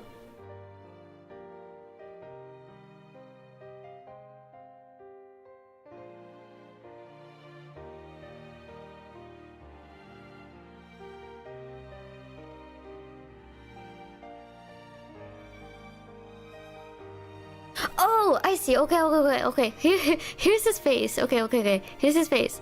So his back is on Benny. Okay. I see now. I like this pole. I like this. Funny thing. It's not a bad thing to be close to them, but 紅ゆりあったかい。ギュッと抱きしめるともっとあったかいよ。ぎゅっと oh my lord. してもいい？ダメ、それはダメ。いいじゃんそれくらい。それくらいって。カラスバはした？うん、したした。超ギュッとした。さらっと嘘つかないで。してないからね、モンシロさん。俺の中ではそのくらいの気持ちなんだけどな。膝枕では物足りないくらいの。今太もも触った。気のせいじゃないかな。Benny, I think you need to hit them. These two have no self-control at all, and nothing I say matters to them. That's why you just a good old hit on the head. He sticks close to me like a small animal. It's like I'm with two clingy cats. こんなところを他の人が見たらなんて言うと思う？羨ましい。俺も混ぜろ。言わないでしょ、そんなこと。日陰くんとかこんなところで迷惑だとか。あいつはむっつりっぽいから言わないよね。僕もくっつきたいけどできないから目障りだ、離れろって感じかな。もちろん言葉にするのは目障りだ、離れろだけね。経緯はともかく言葉は当たってる気がする。鍵葉は？鍵谷くんは楽しそうだね。僕も混ぜてほしいくらいだよって言ってから冗談だって付け足すタイプ。本当は冗談じゃないのにね。カラスバくん。I can definitely imagine Kageha saying that. Karasuba is really good at observing how people act. カラスバは？俺は。Wow, Monshiro is brave. I wouldn't have asked that. 混乱に乗じてやりたい放題するかな。Like what you're doing right 太も now. も触らない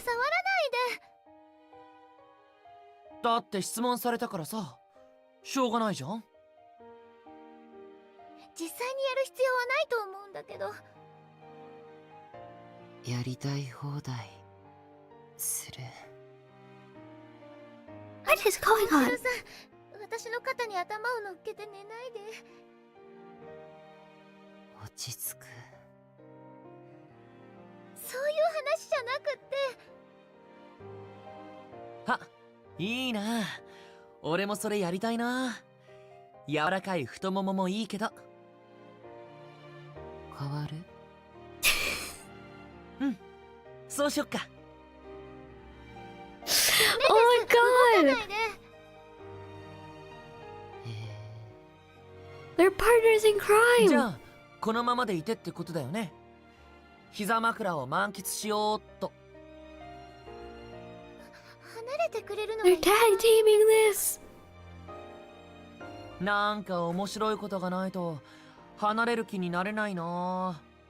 例えば紅ゆりちゃんがみんなのことどう思ってるのか話してくれるとか。どう思ってるって？なんでもいいんだよ。あの人は好きとか嫌いとか。俺は？速攻だな。まあいいや。モンシロちゃんのことはどう思う？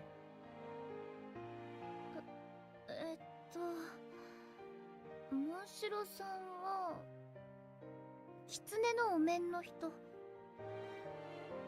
それはただの事実じゃない。狐嫌い？嫌いじゃないよ。嫌いだったらこんなに近くにはいられないかな。それは狐、モンシロちゃん。どっちも。好き？好き嫌いで言うなら好きの方。俺も好き。ありがとう。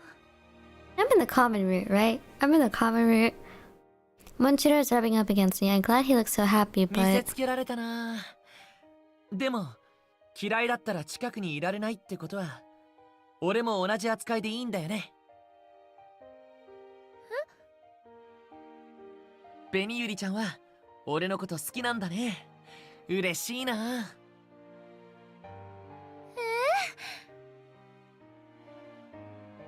だってそう言ったじゃん。好き嫌いで言うなら好きの方だよね。ずるいな。もうじゃあ俺も返すよ。好きだよ紅ゆりちゃん。もうカラスバくん冗談言ってばっかりなんだから。渾身の告白だったのにおかしいな。カラスバはずるい。俺も紅ゆりと話したい。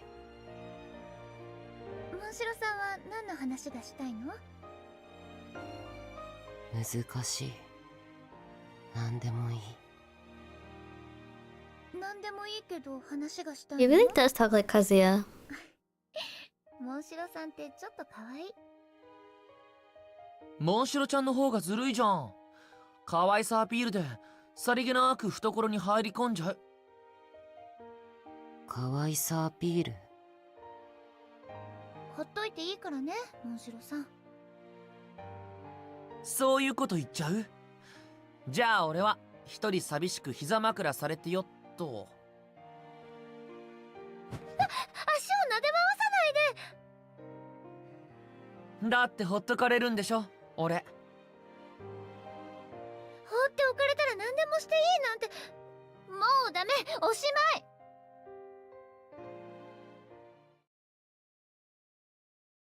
い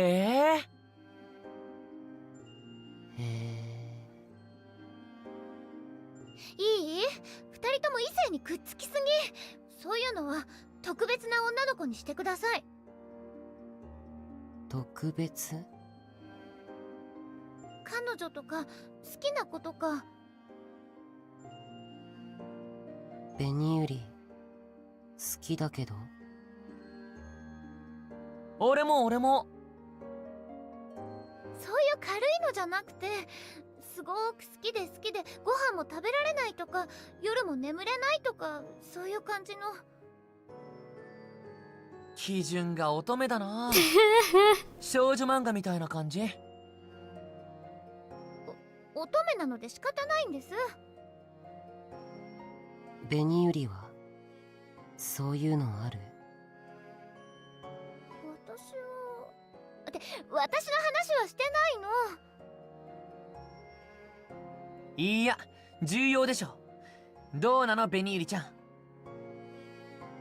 それはご飯も食べてるし夜も眠れてるから。なんだつまんないな。Being caught between these two feels like being toyed with by two cats. I don't hate it, but it's exhausting. There are a few reasons why I don't hate this. Karasuba is really talkative, so that in turn encourages Monshiro to speak more freely. He doesn't seem to pick up on the harshness in Karasuba's words. Either way, it's nice to see the two of them enjoying the conversation. Although I wish they'd stop towing the sexual harassment line.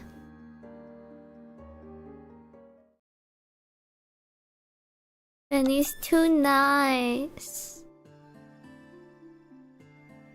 Alright, who's next? This one's Hikage. Daily. Yamato.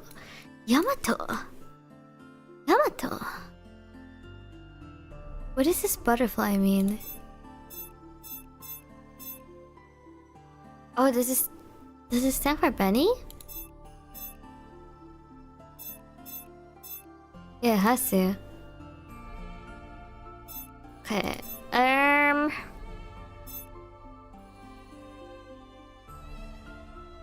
Do this. Yes, we haven't seen Yamato in a hot minute.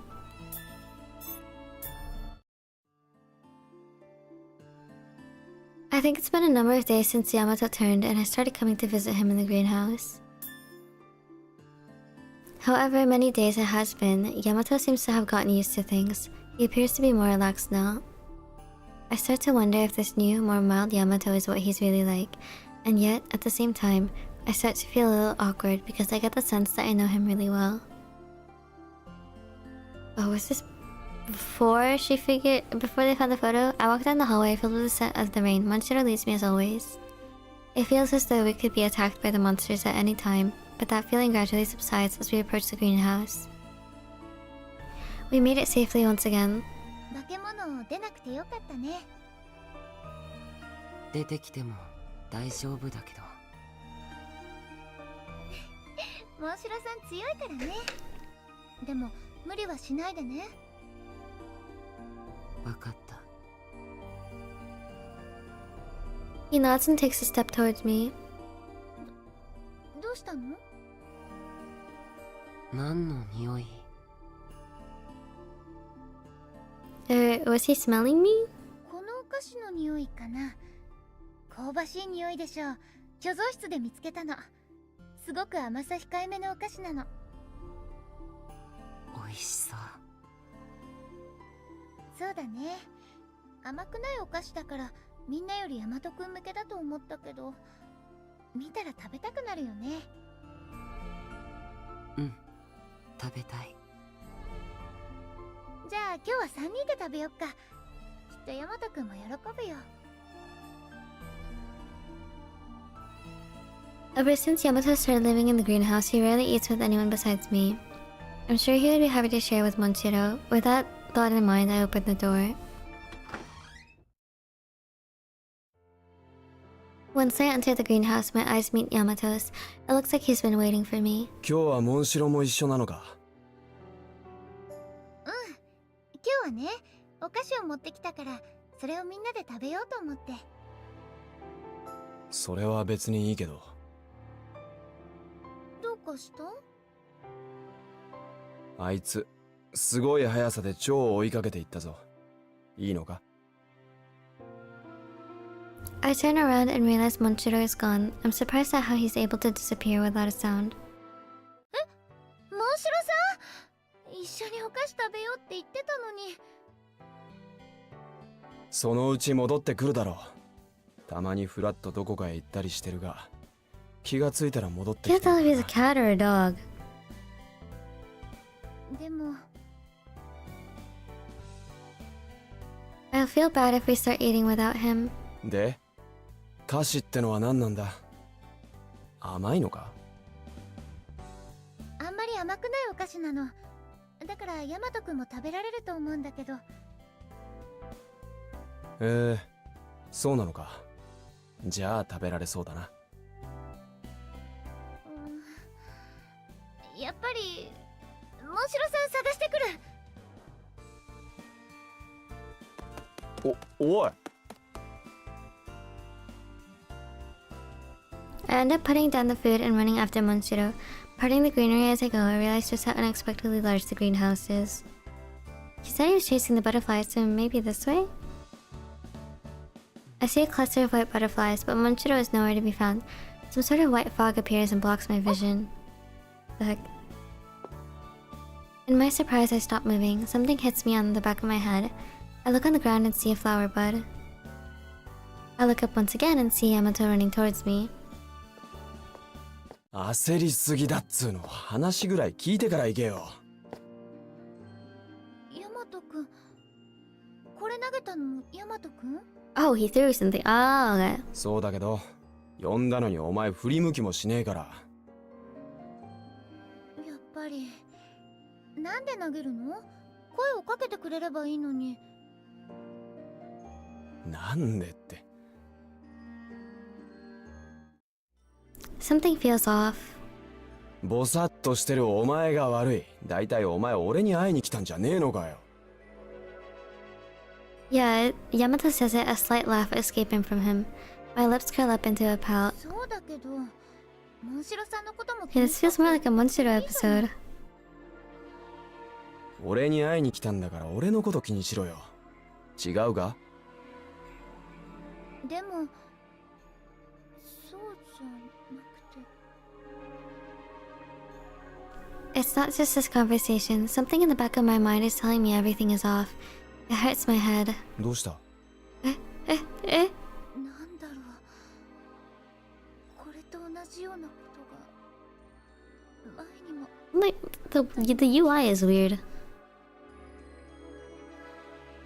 A throbbing pain strikes my head. Is this deja vu? Although I can't remember exactly what happened. Something happened in my memory, but I can't remember what it was. 頭痛いのか？思い出せない。無理しなくてもいいんじゃねえの？記憶がなくてもお前はお前だし。あんまり考えすぎても良くないと思うぜ。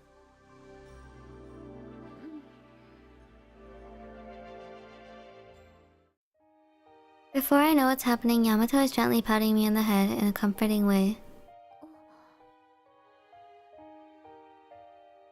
His hand is so big.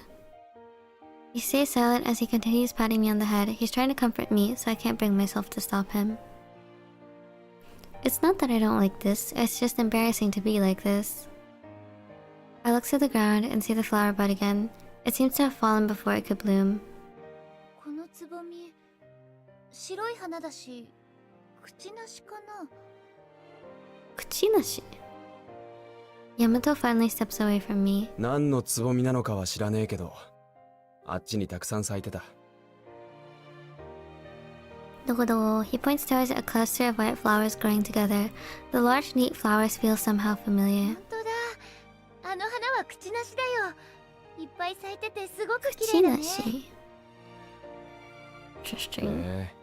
口なしっていうのか。あんま考えたことなかったけど、綺麗に咲いてんな。綺麗だよね。Okay, what it continues again. Hold on. Gardenia. Oh! They're like gigantic white roses. Oh, they're so pretty.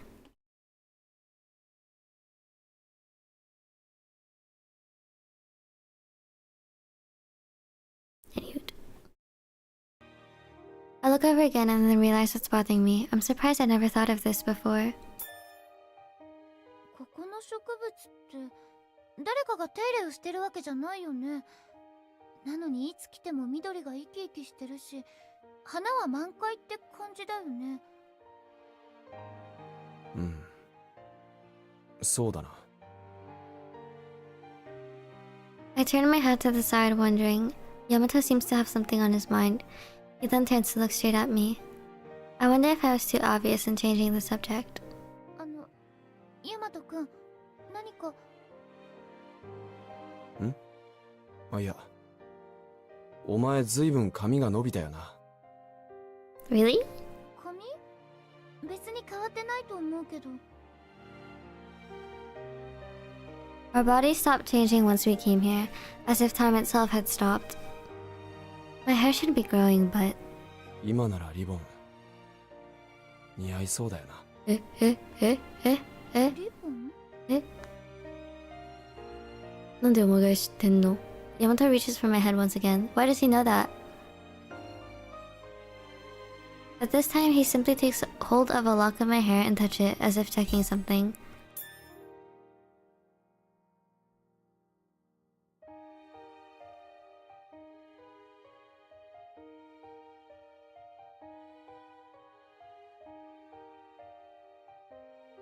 God lord, I'm gonna move to the side. Look at his arm. What in the world is going on there? Isn't he like a high schooler?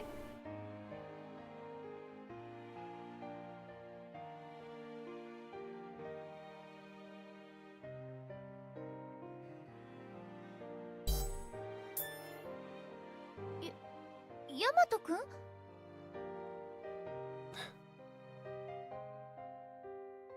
？I wonder what's wrong. He's so serious, but he also seems kinder than usual.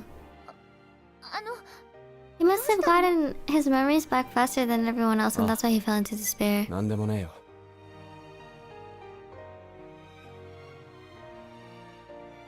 He sees my surprised face and releases my hair, but then he flicks my forehead. Bruh.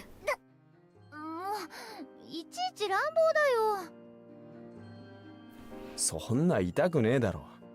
Bro, you have claws. 痛いよ。心が痛い。そうだな。お前こういうの嫌いだもんな。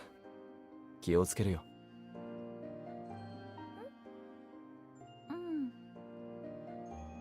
と。モンシロなら多分こっちだ。ついてこいよ。ついてこいよ。わかった。Yamato seems different than usual today. I wonder why. I thought it was odd, but I follow him anyway. He returns to his usual attitude, but I still feel as though his heart is somehow distant.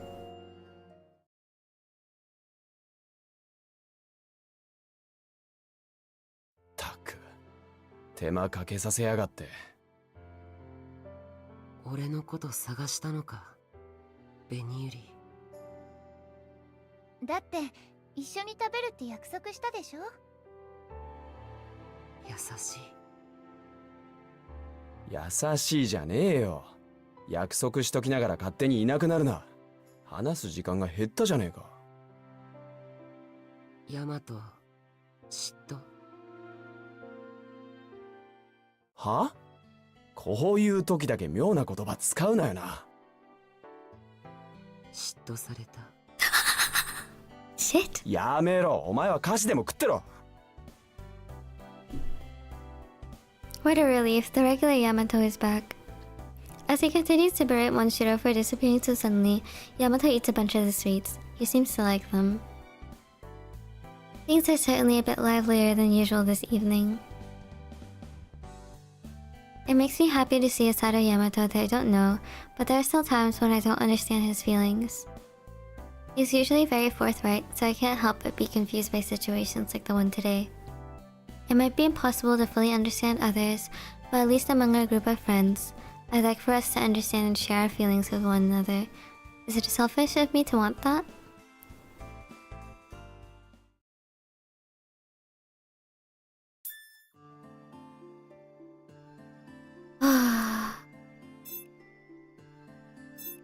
And then...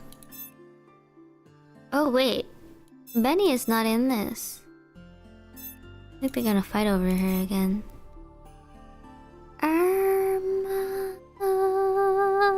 We'll do this. 400. Didn't it used to be 200? God, capitalism. I don't know if I've gotten used to it or if I've just been desensitized. But going out to explore the manor with the others isn't so bad now. Of course, part of that's due to the fact that I understand them a little bit better, but it's also that I've grown more confident. I think that's why I let my guard down, but... 今日はこの廊下も随分静かに思えるな。仮面の人物も化け物も見当たらない。そうだね。いつもこのくらいの方が安心して館を見て回れるんだけど。叶わぬ望みをかけるくらいなら探索を進める方が現実的だね。そりゃそうだけど。次はこっちの部屋ね。鍵はかかって。あっ！おい！ Did she just fall through?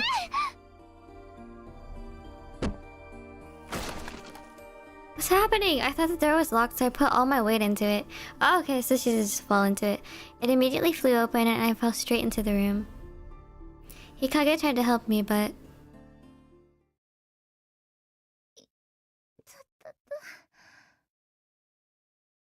君という人は。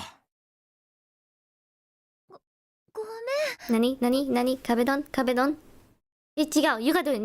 でしょ。わざとじゃない。君が急に部屋の中に転がり込むから。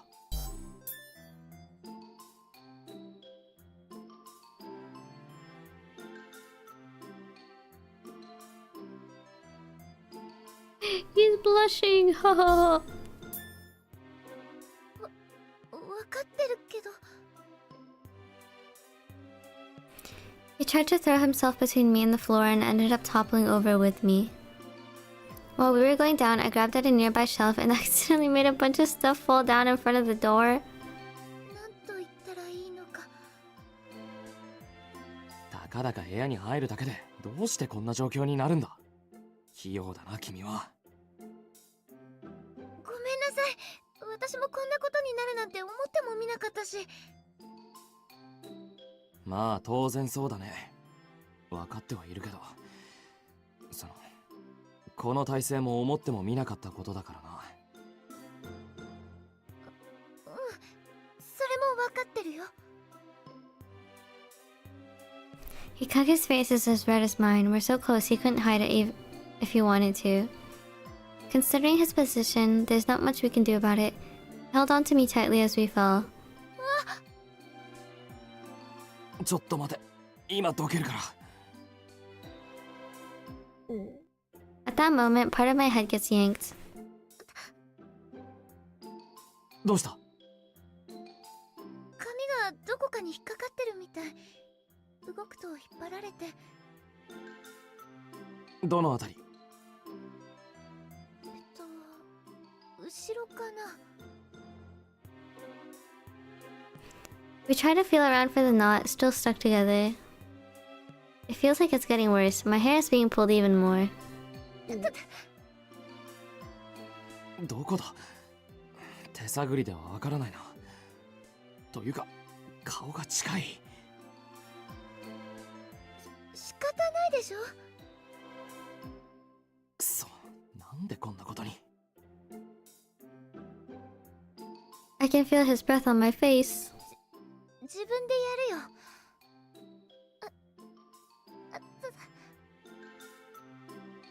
不器用だな。やはり僕が。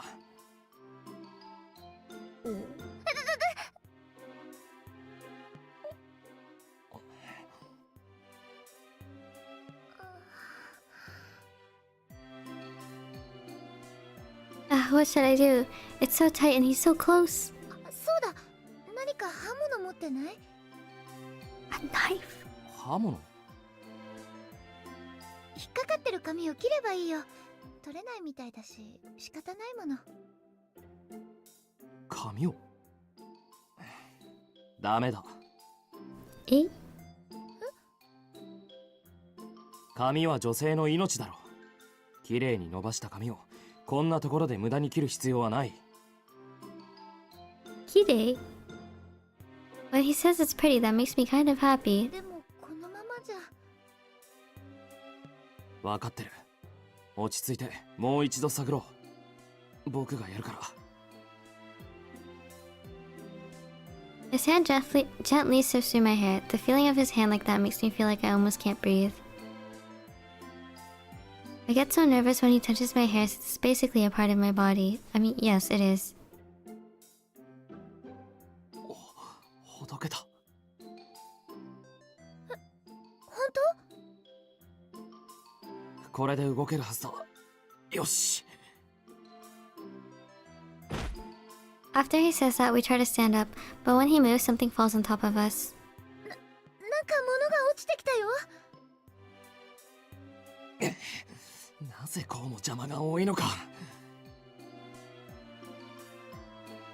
I know he's not doing this on purpose, but he cut his chest. His weight. ダメだ。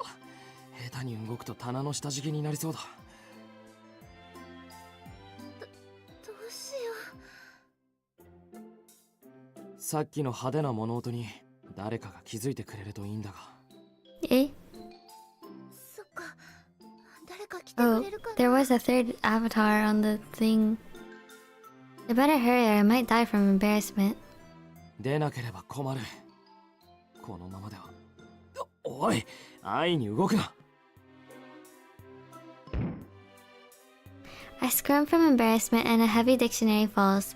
Thinking that it could have hit my head makes me な shudder. んで僕が動かないと思ってるんだ。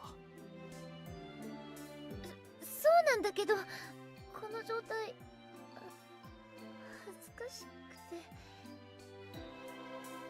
あのな、僕が恥ずかしくないとでも。そうだけど。Our eyes meet as we're talking, making us both blush more. I can't stand this situation much longer. It's rare for Hikage to be so embarrassed, but now it's not the time to be worried about that, I guess. この責任は取ってもらうからな。後で覚悟しておけ。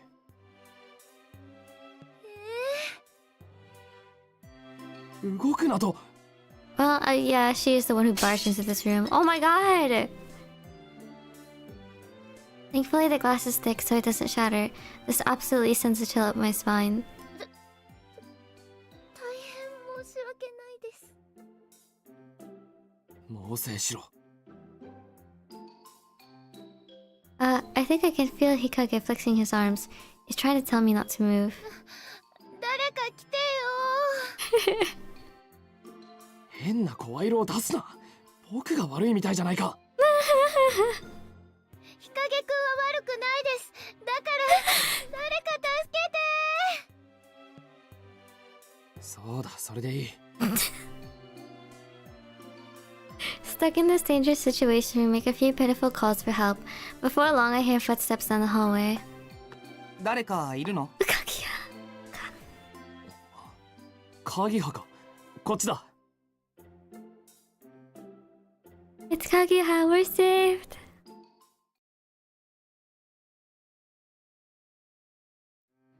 It seems our wish was granted and Kaguya heard the banging noise and came over to us. Thanks to him, we're able to extricate ourselves from that mess of a room.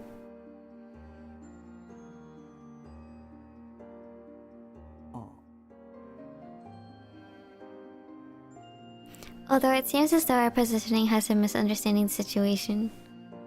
そんな目で見るな。僕の意思じゃない。事故なの本当に。私が油断して部屋に突っ込んじゃって棚が崩れて日陰くんに助けてもらって。そうだったんだ。紅百合さんに怪我がなくて何より。なんで紅百合だけ？日陰くんは背中に棚が当たってなかった？大事じゃないよ。気にするな。でも気にするなと言ってるだろ。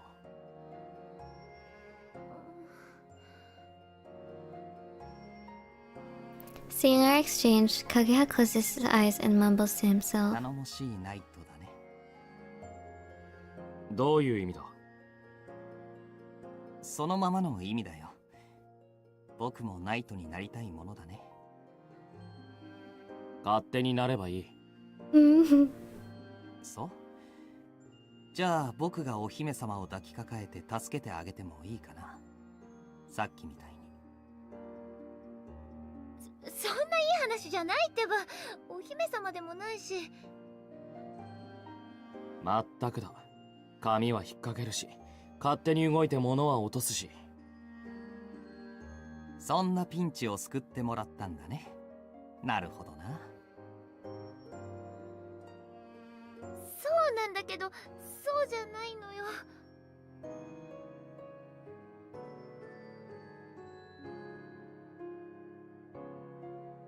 I make a few more excuses, but my ears just get hotter. In the end, I start to think about how Hikage held me close and protected me from danger. Though he complains, he's still kind, and while we manage to escape from under the shelf, he's still worried about how I'm doing. I'm feeling something besides just gratitude, but I'm not sure what to call it.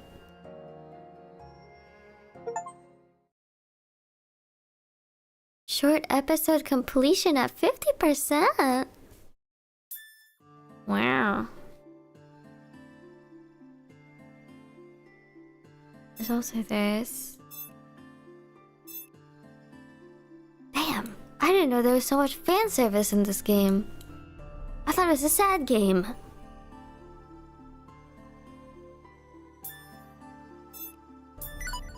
Shoujo manga. On that day, we talked about needing a rest, so we spent our time doing whatever we wanted in the hideout. Don't tell me you found shoujo manga. After some breakfast, I brought a book into my room. It's the one that Kageha recommended to me. I sipped my tea as I paged through it, and I found myself totally immersed in the world of the story. I'm not sure how the others spent their day. いつも化け物狩りは面倒だなって思うけど、休んだら休んだで暇なもんだね。だったら一人で行ってきたらどうだ？なんでみんなが休んでるのに俺一人で行かなきゃいけないのさ。何でも休みは重要だよ。きちんと休んでこそきちんと動けるんだから。ほらほら、かぎやくんもこう言ってるよ。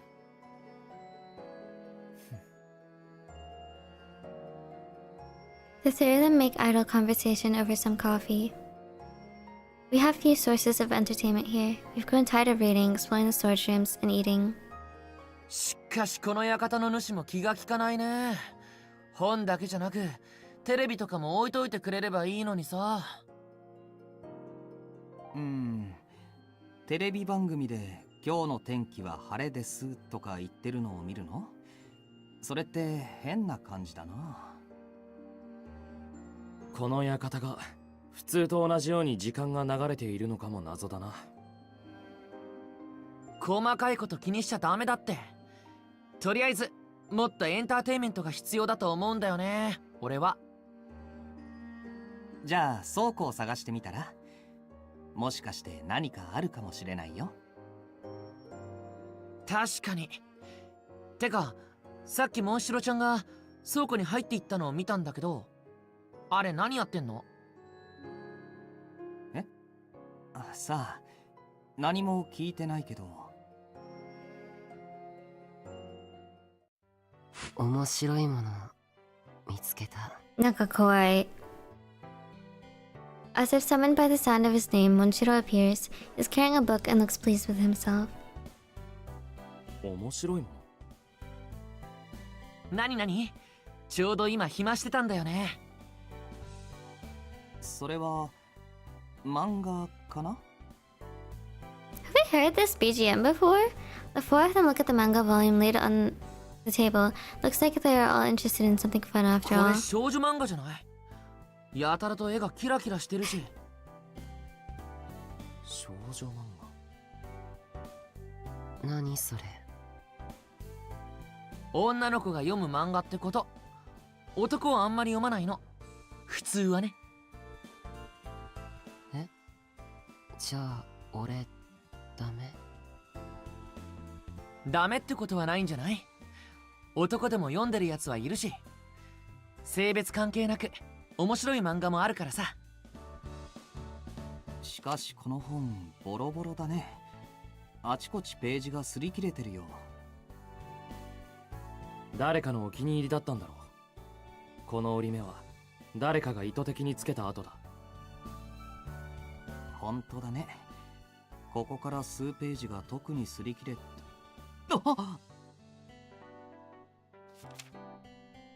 Kageha opens the book to a bold kissing scene. He looks unusually taken aback, catching the attention of the others. They lean in for a peek. あ、キスシーンだ。で、何動揺してるの？たかが漫画のキスくらいで。少女漫画にもこういうシーンがあるもの？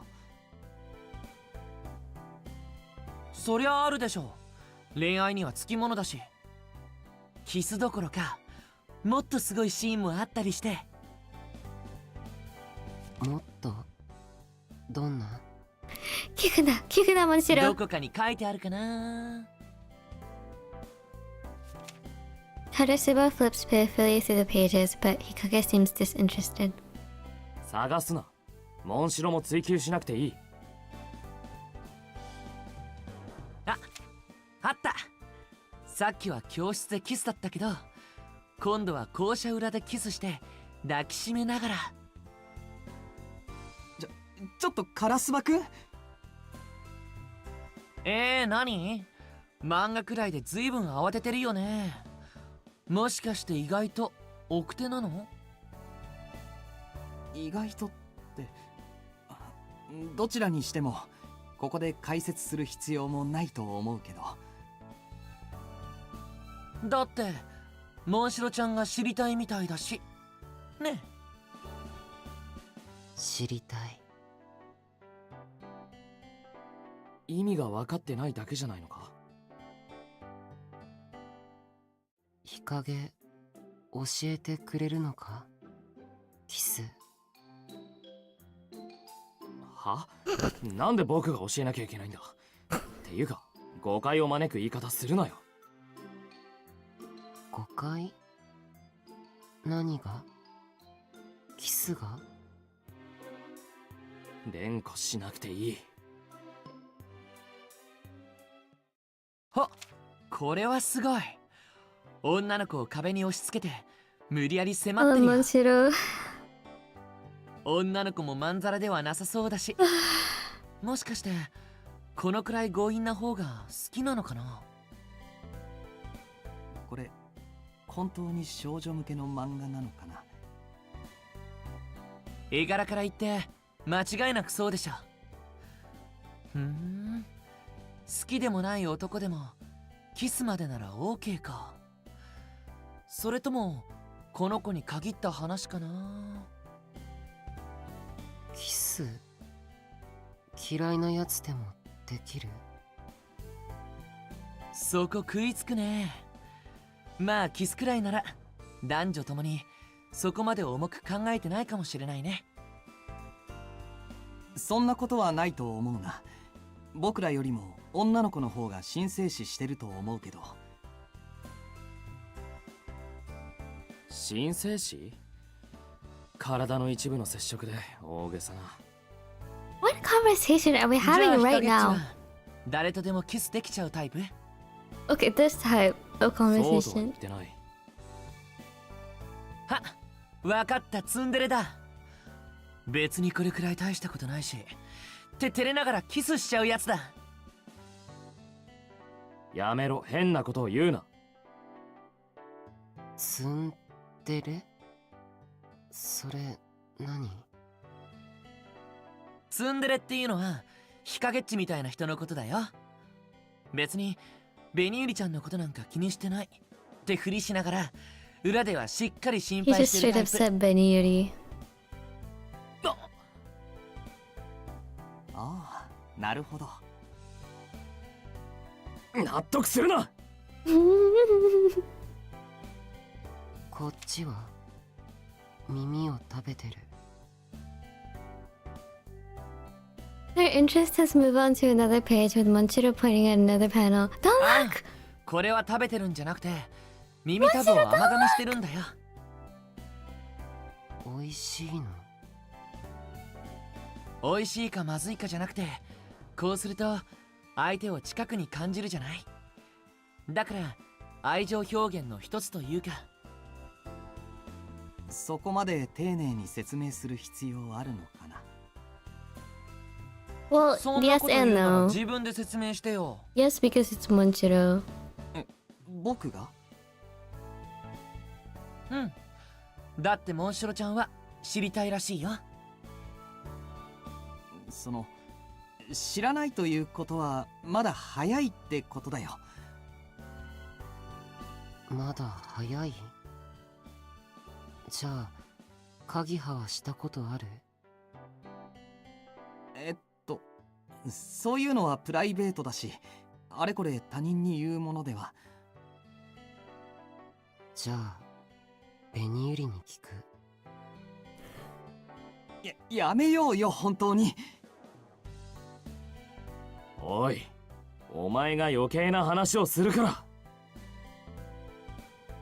うわあ、日陰っちが怒った。怖い。 As the commotion grows, the door opens and I hear footsteps approaching. Oh, the Lord. あれ、みんな集まってるんだ。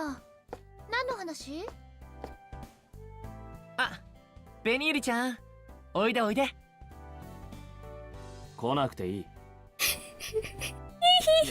じゃあこれはしまっておこうか。紅ゆり見てない。見せよ。見せなくていい。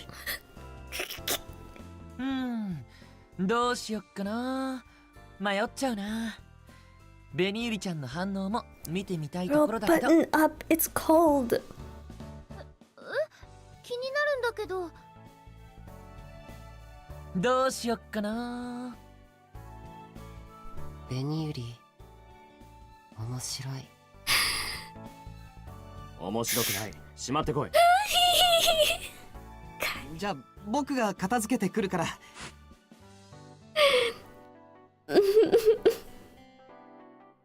In the end, they don't tell me what they were so excited about. We just sit down and eat lunch. I'm sure there are things they like to talk about with each other as guys, so I'm happy to not pursue the matter any further. Although I'm totally caught off guard when Monshiro asks when can he eat my earlobes. Now I can't help but wonder what they were talking about. You know what's surprising actually? I have a pretty mixed friend group. If anything, actually, I have more guy friends than I do have girlfriends. But I remember we were having like a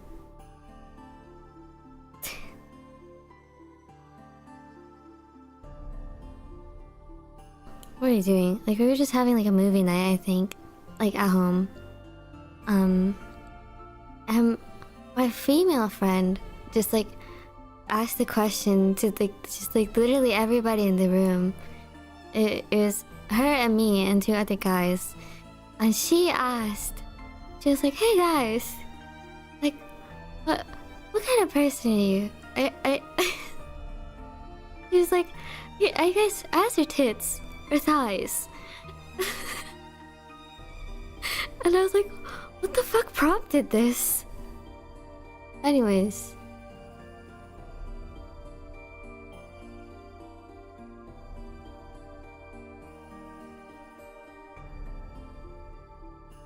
This is what happens when a lot of your friends are gay.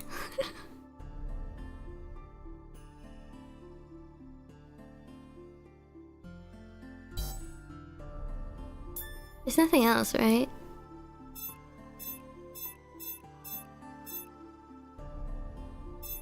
I think double lock.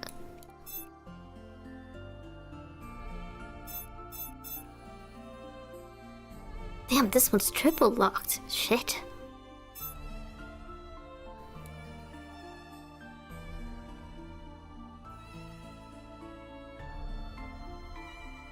What did I just hear?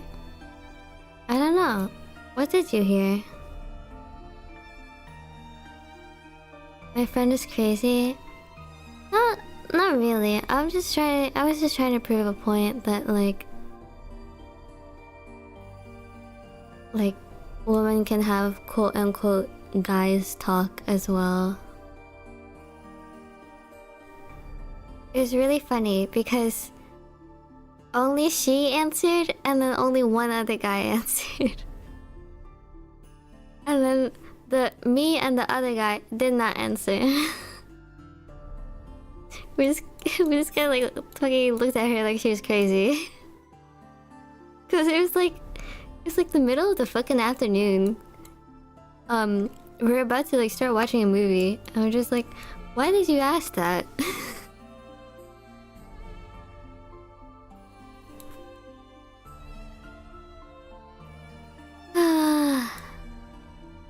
Oh, I think I understand the pin now. Cause they're like butterflies being pinned to an exhibition, like the display thingy, display case.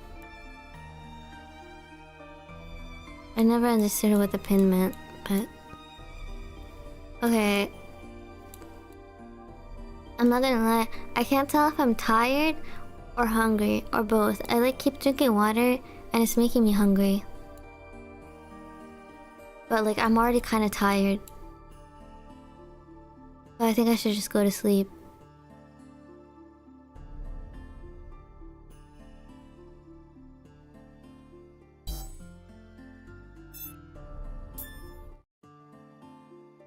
Yeah, I want to listen to the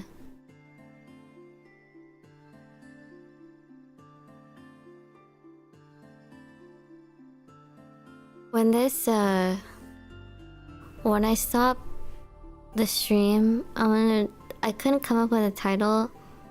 I just put common root number 3. And then when it ends, I'm gonna go back and edit it to say common root number 3 fan service episode, apparently. That was actually kind of crazy. I didn't expect this game to have so much fan service.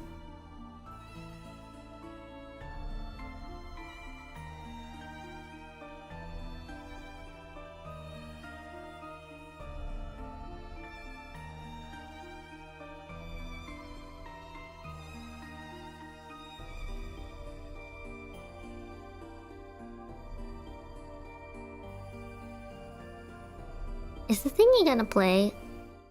Oh, thank you.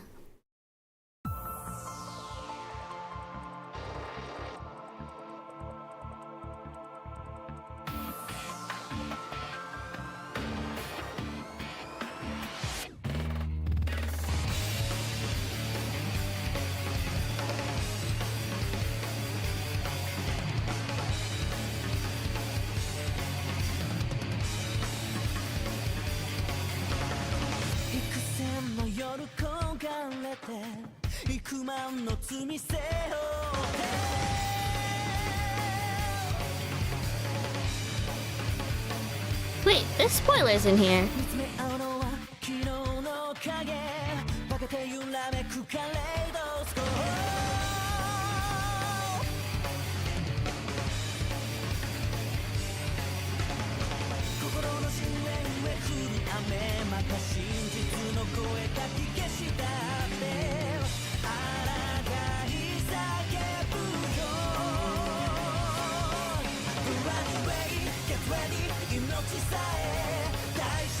I really like that splatter effect.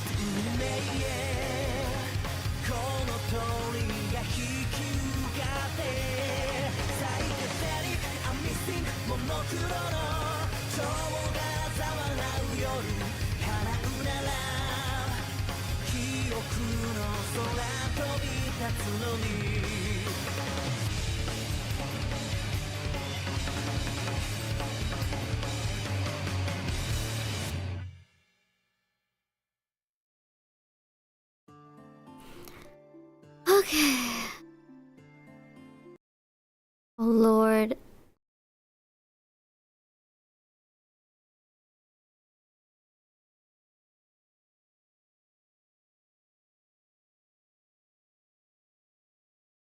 Okay. I had no coffee today, so I think that's why I'm cutting it off early. AKA before 6 a.m. Alright. Gute Nacht. Bye bye. I hope I can finish this soon. Because I ordered a book recently. And it's like 300 pages or something. And I low-key need to read the book. But I also would like to finish this. I heard it's only like 30 hours long though. But I don't know, I'm streaming it. So like, it's probably taking way longer than I need to. Because I'm reading everything out loud.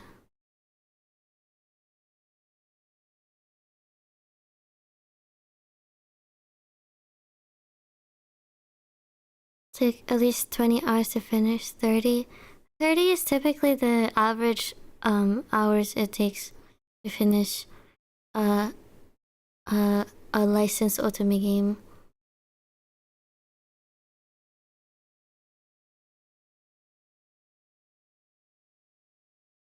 Yeah, I'll try to finish this. Please God, let me finish this. Damn, I didn't expect there to be so much fan service episodes. Bye!